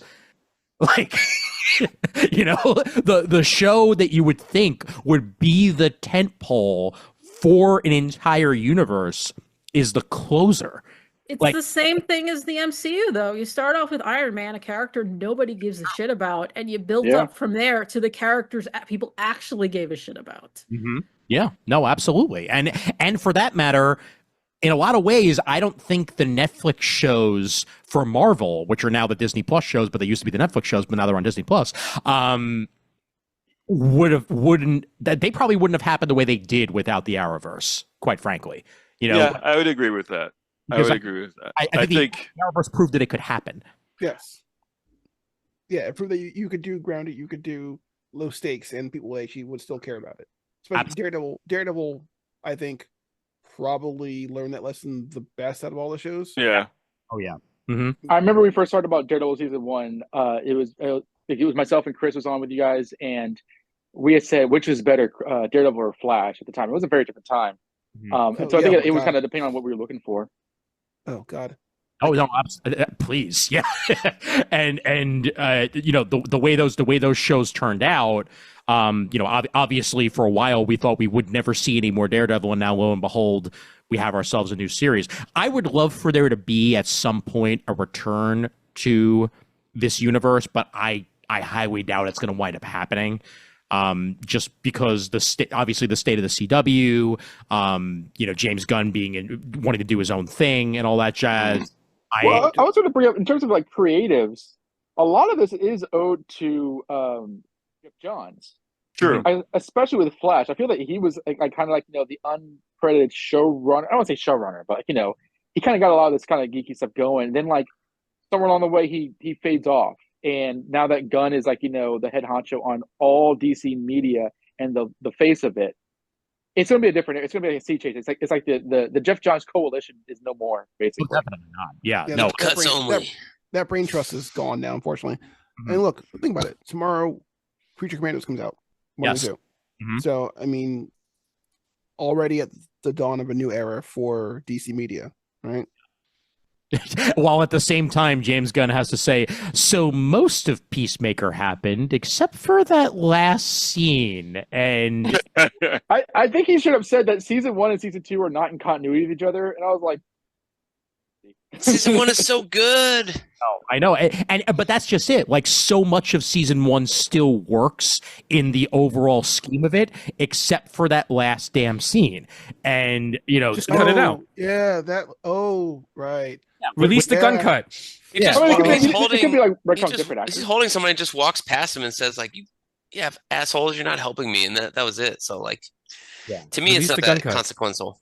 It's just that the Justice League exists more than anything else. Like, that's what you have to ignore. And I wouldn't be shocked if there comes a point where they quite literally just cut that scene out. Let it go. Oh, I'm sure they will. Release the gun cut. I demand to see a gun cut. No, well, they'll just digitally remove everybody from that scene, and they'll just be him walking through. Yeah.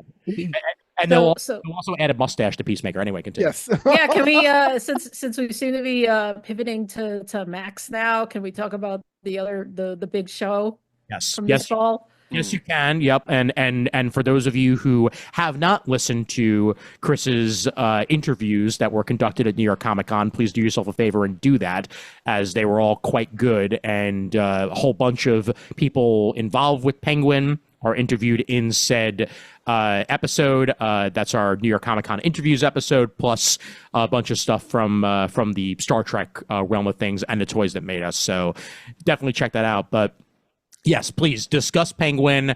I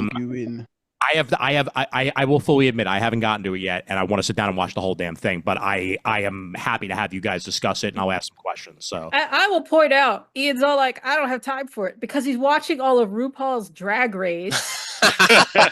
hey, priorities. Hey, look, I am up to season 12 of that show, okay? Jesus Christ. I have gone from season 1 to season 12 in a matter of about 3 months, and you know what?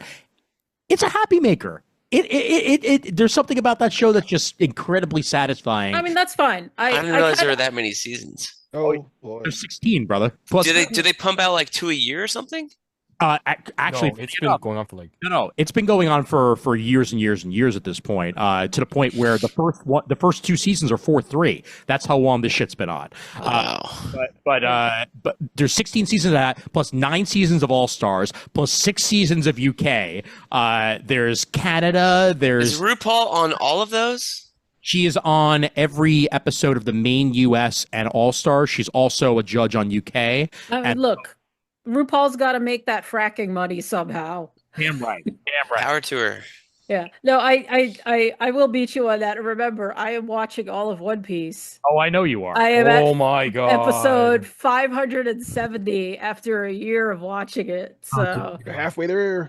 Oh, yeah. You're halfway there. What I love about it, I'm not going to talk about One Piece. I'm going to go to Penguin shortly. But what I love about it is I'm watching it on Netflix because I'm not going to pay for Crunchyroll if I already have Netflix. Every time I finish a story arc and I'm like, oh, Netflix is out of episodes. It's like it knows. It's like, oh, here's another 80 episodes for you to watch.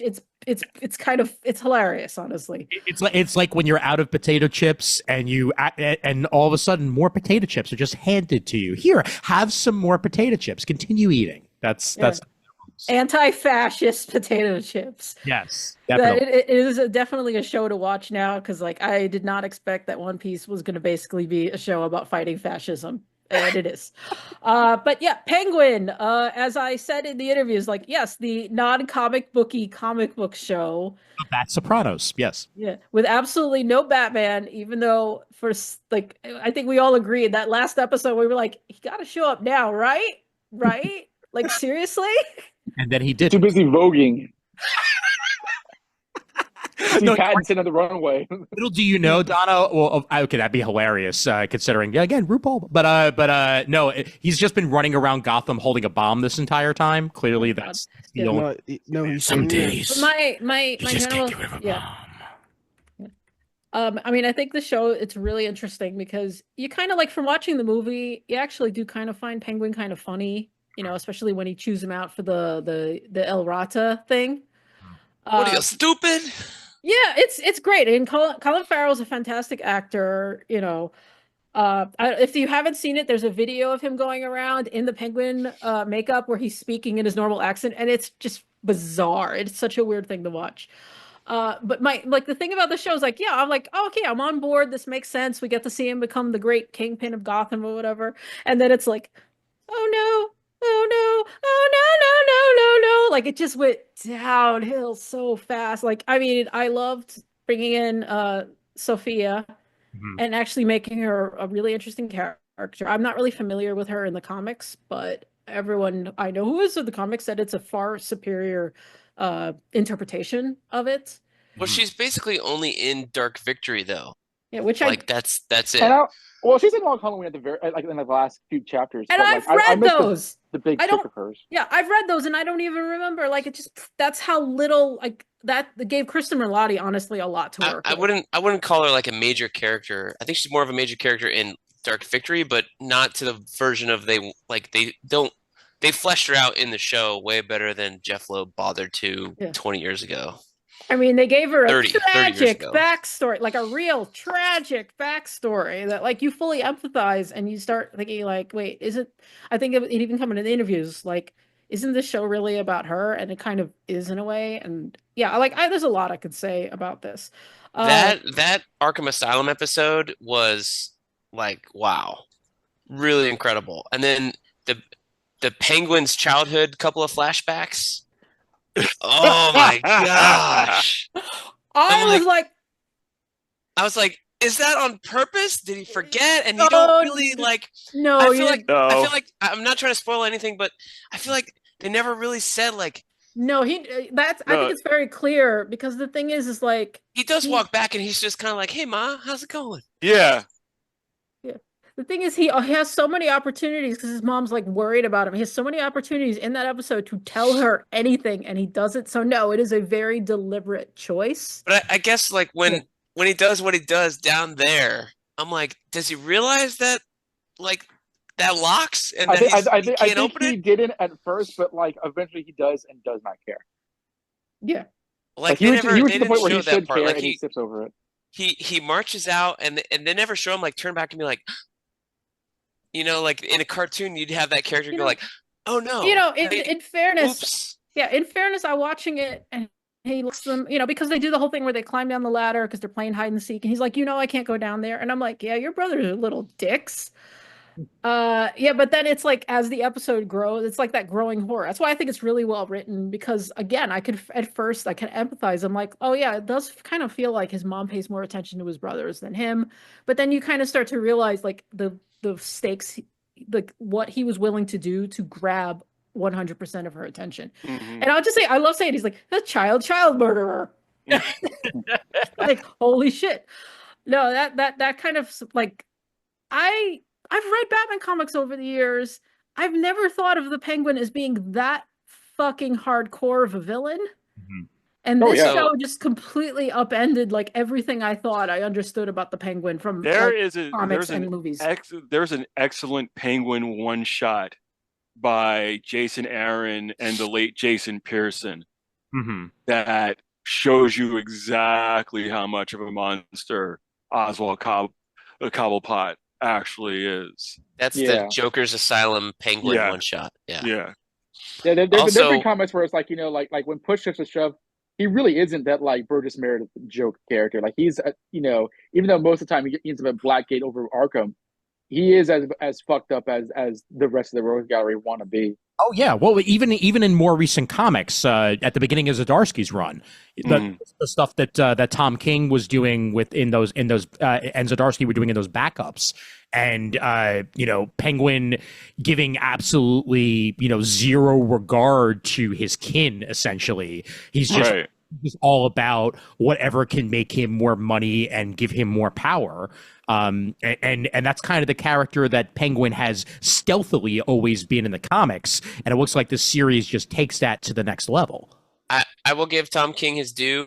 He managed to write the 12-issue Penguin series as one continuing storyline. There's not multiple timelines, and it was very good. I really enjoyed it. Please let's not tangent off of that because I cannot stand that retcon.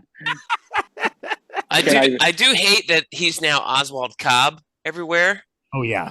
Instead of Cobblepot. That's the one thing I will fault this show for. I don't understand what. I guess Cobblepot implies an air of like aristocracy or whatever, but like sure, you can have a fancy last name and come from a poor area. But I don't like the fact that he's now Oswald Cobb on the show and now in the comics everywhere. I'm just, it's not for me. So what you're Sounds like him making his name more palatable, but he was born Oswald Cobblepot. That's my headcanon. Yeah, well, but at the same time, so you're not going to name a kid Oswald if his last name is Cobb. Like, Oswald is a very, like, if your last name's Cobblepot, you're going to pick like Oswald, Preston. If your last name's Cobb, you're going to be like Bert and Ernie, for fuck's sake, you know? Clearly no show has ever or movie has ever influenced the comics in a negative fashion, because comic books are like, oh, the movie did this, clearly we must do that now. Leather outfits in X-Men comics for no reason, like organic web shooters and Tony Stark's entire personality. Yeah. I do think again, I asked this during the interview about when it came to the character of Vic. And despite what happened in the show, sorry, Ian, but yeah, he didn't make it out. That's fine. Which I think, I mean, again, I know Jamal, you said in a previous conversation that, yeah, like the actor thinks he's dead. And I know I've read about how everybody on the set was completely creeped out by that scene. And they said it was very somber and it was just a fucked up scene to shoot, even like, and as fucked up it is for us to watch it. I enjoyed Twitter's reacting to that. Yeah, but I'm also of the whole, even though it's a not very comic booky comic show, it's fucking Gotham City. Like, you never know what's going to happen. I mean, I'll still go with, because we don't even know if they said they might want to do a season 2, but for now it's still supposed to be mostly one and done. But I did ask the actor, I was like, what does it feel like to basically create a new piece of canon? Because I think even if the character's not on the show, I think he will show up in the comics because the reception to him was so positive. Right. And I'm fully on board with that. I thought he was an interesting character, and I think there's a lot of different directions you can take that, which would all feel kind of valid. And I have no problem with characters showing up in the comics because they were done really well on screen. Obviously, that's how we got, Harley Quinn and characters like that. Like that's perfectly fine. I just don't like it when there's stupid, like retcons in the comics because something was different on screen. Like Chloe Sullivan. Like Chloe Sullivan and stuff like that. Like, yeah, that's just unnecessary bullshit. But this, I could easily see them slotting him into the Batman comics and making it work. Absolutely. I'll be forever salty about retconning Wanda and Pietro's dad over at Marvel. I was like, especially since I was not rereading. I keep saying rereading, but like reading all these old Avengers comics, and I got to see that play out. Reading it, and it's good shit, guys. If you haven't read it, it's good shit. Yeah, Wanda Pietro's father should always be Magneto. Damn it. Period. Yes. And on that note, yes. On that note, 198 mutants in the entire world because you want to push the fucking Inhumans. Yeah. Fuck you. I mean, but hey, look. Fuck you, Ike. They're not burning making hell. Money. They're not making his money. We got it. You gotta hell. I know he's not dead, but burn in hell. I don't know if he was dead or not. I mean, I got excited for a second. He's just no longer employed by Disney in any way, so that's but he got plenty payout, so just rot, and that's fine. Just stay. And I also add on to what Kris was saying is that like in terms of oh, maybe the Penguin's not so bad. And then, like, by the end, it's like, well, oh, yeah, that's right. He's the Penguin, the Batman supervillain. I appreciate that because I don't like the purification of popular characters. I don't like it at all because I find it to be false storytelling. Over time, it can be, I'm not talking about, like, the Pied Piper, which is, like, that was an actual storyline. I'm talking about, oh, this character is popular, so, like, let's make, like, Black Adam, let's do this with him because of The Rock or 50% of what's been done with Harley Quinn in the last decade, if we're being completely honest. So I like the fact that, like, by the end, people were saying, this guy creeps me the fuck out, and I need Batman to throw him out of a window. Like, that's how you do a villain storyline. Whether they're the protagonist, they had to be a villain protagonist. And I am glad that Matt Reeves has that wherewithal in him to not try to get clever with it and stick to the ethos of the franchise. I feel strongly about that, and I'm happy that they did not go down a route that I was afraid. It didn't turn into Loki or stuff like that. Yeah. Two thoughts on that. One being that you want to create a good villain. You want people to feel about that villain the way they feel about King Joffrey and Dolores Umbridge. Oh Yep. yeah, I Yeah. love reading it Harry Potter 5 when Umbridge was like torturing him. That was awesome. And I'm not trying to change subject here, but talking about like villains not getting a redemption, I will say that's one thing I liked about Agatha all along. I liked a lot of things about that show, but the fact that she's still a fucking stone cold bitch at the end of the series, I was like, just thank you. That's good to hear. We're gonna talk Agatha at least a little bit after we're done talking Penguin here, but I have an important question out there for the New Yorkers. I know this was mostly filmed in New York, and I know that like they have thinly veiled like Gotham boroughs replacing this, but it's basically just New York City, right? Like, I mean, like how much of a job do they actually do to hide the fact that this is New York City and make it its own Gotham? As not a New Yorker, I couldn't tell that they shot this in New York or Vancouver. Like to me, it was a full transformation. Okay. All right. I mean, it's never Gotham unless you have like the giant naked statues holding globes over the city. So, Hey, Schumacher, calm down, okay? So as the person who loves to watch things and try to figure out where they're shot, I will honestly say I could not figure out where most of the show was shot. Okay. There's at least one scene it might have even been it was either episode 1 or 2 where Penguin is walking. I think he had just bought like a sandwich, or no, maybe Vic had bought him a sandwich, and they're just like walking through like this traffic triangle, and that was like, I was like, that is Brooklyn, and it's like not a part. I couldn't easily place it, so I don't know exactly what they did, but it didn't scream New York in like that way. Like, again, I'm a New Yorker. I know it's New York, but I'm like, I couldn't place most of that shit. Yeah, I think there's enough time spent inside on the show, on sets, and the times they do go outside, they pick places that are weird enough or have too many iron girders for your comfort level, or set dress it enough to make it feel dirtier and grungier. That it fools me. I felt like they were sets. I didn't really feel like they were shooting in the city. Okay, so all right, so I looked it up. Yes. So so they were shooting at the Silver Cup Studios. Makes sense. In Riverside Drive. Yeah. Upper Brookville in Long Island. Okay. The Williamsburg Bridge Tower. Okay. Kew Gardens train station. Seneca Avenue BMT. Yeah. Chinatown, obviously. South Bronx for the exterior shot. Yonkers, they were shooting, and the West Side Highway. Okay. All right. So that's where they were shooting. So at least it seems like they did a better job of it not being New York than, say, the Joker movie did with their Bronx steps and all that crap. Like, yeah, you know about Joker 2? I have not seen Joker 2 yet. I will eventually. When I do, I will rant about it on here because I have a feeling I'm going to hate it. But that's Joker cracked me up because there's like at least one scene where he's downtown, and I'm like, I know that exact corner and that exact sidewalk and that exact like handicap ramp that you did a shit poor job of covering up in this movie. I remember I was on my way to New York Comic Con and passed one of the Gotham trains that was parked at, I think, Kings Highway on the F train. That was they were getting ready to film a scene of Joker on that station. So I remember that very, very well. Yeah. Yep. I will never forget that in Gotham, Bruce Wayne's parents died like 100, maybe 200 feet away from the McDonald's I went to as a kid. Nice. Nice. That's Gotham. Yeah. Yep. Absolutely. Well, Gotham, the show, is funny because it's just like, it was really obvious where things were shot. That's what I'm saying. That was Cortland Alley. I hung out there. A lot all of things the time. about Gotham were obvious.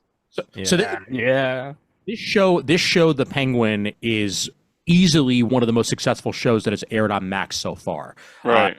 Numbers have come out. It is, way above, like, it's Game of Thrones level. Like it's doing gangbusters for them, both on HBO itself and on Max. Do you foresee them doing what every single other miniseries does and wind up somehow managing to do a season 2 of the show? I don't think they should. Okay. I think they should just leave it alone. Leave it alone and just do the Batman part 2. And then whatever spins out of that, organically, because I think that's the key, is that it has to be an organic extension, whatever it is that they were doing. Yeah, don't be greedy. Yeah, exactly. I I like don't the want idea. any more Joker. I'm done. I'm so done with Joker. Like, give him a rest, especially Matt Reeves' version of the Joker. I don't want to see that at all.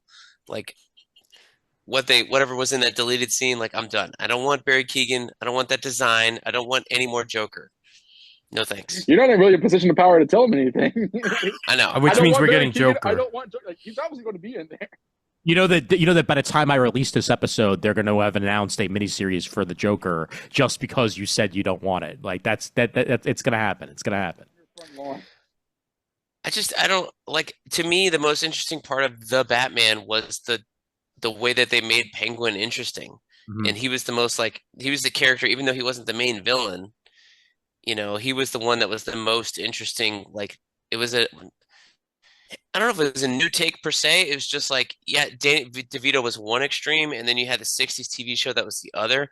And then here was one that wasn't quite in the middle, but it was like not comic booky enough to be like, I don't really like that. And then it wasn't like grotesque enough to be like, you know, too close to Danny DeVito. So it's like this kind of weird sweet spot that by the end of this show feels like we're kind of going in that Burgess Meredith way, but with that knife edge that he walks, you know. I mean, he's in the Batman the Animated Series costume at the end, which is pretty cool. A penguin is a bird that doesn't fly. I have a name. Oh God, Oswald Cobblepot. I am a man. I am a monster. I am an Oswald Cobblepot. I am the penguin. Now let's kill all the firstborn children in Gotham. I'm gonna think of the Gotham TV show version where he just got super gay for Riddler. Oh boy, did he ever? That actor was so charismatic. Oh my God, Yeah. Can't fault him. Say what you will. He had that early 2000s emo haircut, you know. Say what you will about that crazy ass show. I was all in, and I loved it. I loved every single bit. No, it had its charm for sure. So good. And the Riddler from Gotham wound up playing Chevy Chase in Saturday Night that just came out. Oh really? And he's excellent. It's a good cast for Saturday night whenever you get to watch it. I mean, Ian and I have slightly different opinions on it because Ian loves it and thinks it's a Best Picture, a contender. I think it's fun to watch, but I also think it was a really empty movie ultimately. Like, I don't know what the movie was actually trying to say. Like, I just felt empty. I also felt empty walking out of Wicked, but I kind of expected that because it's a Broadway musical. Like, most of them are kind of empty. Yeah, I felt that way watching Beetlejuice. Beetlejuice, I was a little bit empty on. I had fun with it. Wicked, I actually thought was fantastic. It might be because I only somewhat recently saw the stage production, but I think in a lot of ways it's better than the stage production. I think that they improve, well, not improve, but they add a lot more stuff into the story that makes sense for the Wicked musical itself, that really like fleshes out the characters and makes the runtime make sense. So you gotta stretch that 3-hour musical into a 6-hour film, apparently. Yeah. They found a way, man. They found a way. So I mean, this might be a topic for this will be a topic for a whole nother day. Maybe you got to get Murd on talking about Oz and Oz adaptations. Oh yes, because I've to be honest, I've only read the first 5 books, but I've reached this point. That is enough for me to look at any Oz adaptation, anything that's like, I'm going to expand the canon, I'm going to tell untold stories. And it just becomes clear, like, you haven't even looked at anything beyond the first book, and you might not have even read the book. You just watched the Judy Garland movie, and you think you know everything about Oz. And that's my feeling in Wicked, was just like, yeah, but if you actually knew anything about Oz, this doesn't make any sense. This doesn't track. This doesn't work. I mean, not that Oz was consistent at all, because Frank Baum did not give a fuck about continuity. Oh God, no. He did not. But it's just interesting to me, just like, what you're seeing a lot of these like interpretations, and I feel like that with Wicked is that like it's a reimagining of a reimagining of reimagining. It's a copy of a copy of a copy, so it's just so far removed. Oh yeah, definitely. Like, it gets under my skin. I'm not gonna say, like, if you liked Wicked, good for you. I mean, I enjoyed it. I think it's a great eye candy film. Like, I might take my mom to see it because I just want to watch Jonathan Bailey. Okay. That man, he's got a charisma score of 20. You know, I think out of all the Bridgerton men, the fact that he stuck around and is still like working, as opposed to Regis Jean Page, who is like, I did one season, I'm out, I don't need to stick around Bridgerton, and his career is basically tanked because all I did was like, hey, I like the Gray Man. Yeah, he sticking around I think feel like it does something. People respect you more instead of you being like, I'm done, fuck you, I don't need you anymore. I mean, his character, from what I understood, was like out of the story. Why are you giving him a French accent? Because he's Regis Jean Page. He sounds French. I don't know. He's British. I know he's British, but I will point out for any of the audio listeners for the past couple of minutes here I've had on my screen. We mentioned it in our last previews episode, but speaking of Oz adaptations, Image Comics has picked up where Marvel left off on adapting the Oz books into comics. And the Patchwork Girl of Oz is going to be coming out of Image. Writer and artist Otis Frampton will be taking the reins on that as of January. So do check that out. The preview pages in the most recent previews look really, really good for it. So give it a check if you have the opportunity. So Ian, I'm gonna segue us here. Yeah. Because one of the things that bothered me in Wicked was that they're like, oh, there's like no magic and like there's no witches, and I'm like, well, what about Mombi? What about Mombi? Mombi's great. Mombi's cool. What happened to Princess Ozma? She turned Princess Ozma into a boy. I found out that is in the later Wicked books, which are not a musical.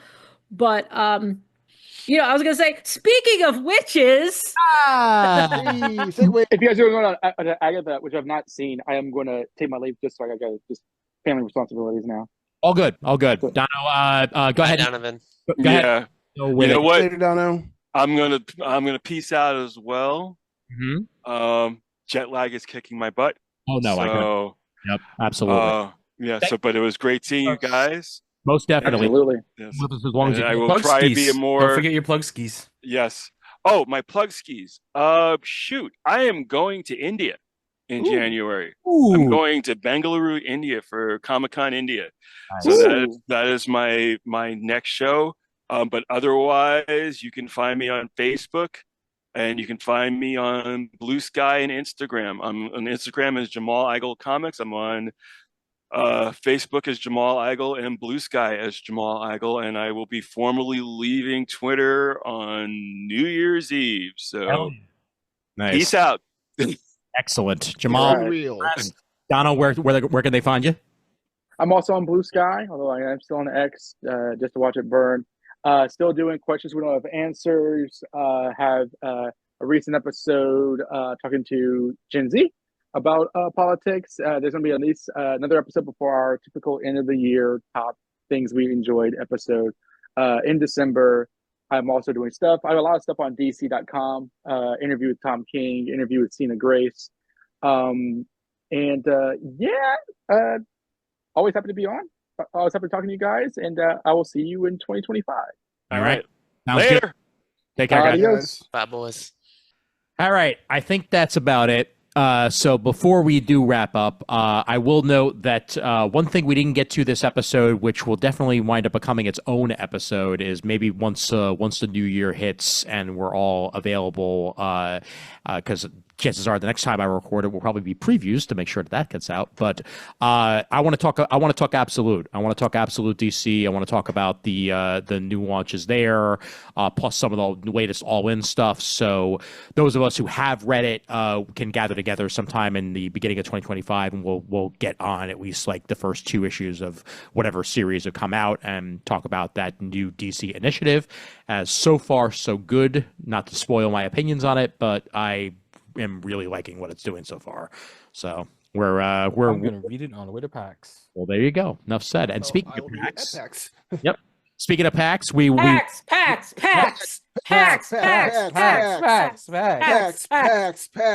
One of us will be at PAX Unplugged, and guess which 4 guys? Yeah, I know. All the ones that were saying PAX, but Brandon, Raph, Kris, and I will be there. We'll have our thoughts on PAX Unplugged in a later episode, and very much looking forward to doing that, drinking as much beer as possible in Philadelphia, and just enjoying as many cheesesteaks as I can fit into my mouth as well. So that's one usually. Just one. That is at the usually, same time. Yes, at the same time, yeah.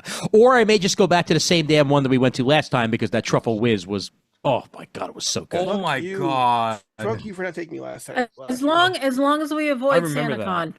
Oh, good point. Yeah. Is SantaCon this week? I don't know, Bren. Isn't SantaCon like a New York thing? Nope. Nope. They have it in Orlando too. Oh God! Why am I just here with this? I don't know. No, Philly. No, stop. Bad. SantaCon Philly. Guess what? It's this weekend. So, motherfucker. You know why, right? Yeah. Why? Dilworth Park opens up for the holiday this weekend. Well, there you go. It's also never the same weekend as New York's, and I think that's also intentional because some people are like, "I'm going to go to every SantaCon." Why, you freak? No one likes you never in the first place. I'm going to destroy my liver. You know, I once went on a date with a guy who claimed that he was one of the founders of SantaCon. Did you dump him right away? I didn't dunk him. I was just kind of like, oh, okay, well, I don't really like SantaCon. He's like, well, I didn't intend for it to turn to this. And I'm just thinking, I don't know why you would mention this at all. It doesn't matter what you didn't want it to become. It is what it is. The same dude also wasn't really listening to anything I was saying anyway. Surprise. Shocker. Yeah, because that's the guy where I was like talking about like different anime. He's like, hey, do you watch anime? And I'm like, I've literally been talking about Attack on Titan for 5 minutes. Where the fuck were you? What's an Attack on Titan? I don't understand those words. That's when aliens invade the largest moon of Saturn. Yeah, I did finish reading it this year, and yeah, that's it's probably good that you haven't finished it, Ian. Yeah, it goes by a little fastly. Yeah. So, on that note. All right, so sometimes you're having so much fun you don't realize that about 3.5 hours have gone by. So I'm actually going to go ahead and cut this episode up into 2 pieces. So the exit of Dono and Jamal in this episode will act as the end of this particular episode.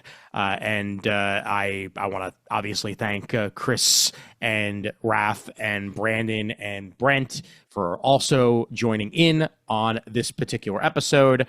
They'll have their plugs on the next episode, and obviously they'll be in the show notes like usual, but I'm not going to go ahead and insert them here because, quite frankly, that would take too much time. However, I will just say you could find Brandon at the Dabadon at most locations. You could find Raph at Raph Does Stuff, and you can find Kris at Lampbane at most locations for socials. And with that, I will go ahead and give you some credits, because why not? All right, the email address for Comic Timing is comictiming@gmail.com. Facebook.com/Comic Timing is where you can find the Facebook for the show. And you can also find us over at the Comic Timing fan group on Facebook. Good place for comics conversation, if I do say so myself. We are no longer going to be on Twitter, so you can find us at Blue Sky at Comic Timing on Blue Sky. Just go ahead and search us there, comictiming.bsky.social. Nice and easy to find. We are also Comic Timing Podcast on Instagram and Comic Timing Podcast on Threads. And I am I_am_sci-fi on Instagram and Threads, and I am sci-fi without the underscores on Blue Sky as well. Once again, thanks to everybody for joining us on this particular episode, and thank you guys for listening and sticking with us. And as always, there's always time for comics. And multiple parts that will be their own episode. We like to talk a lot.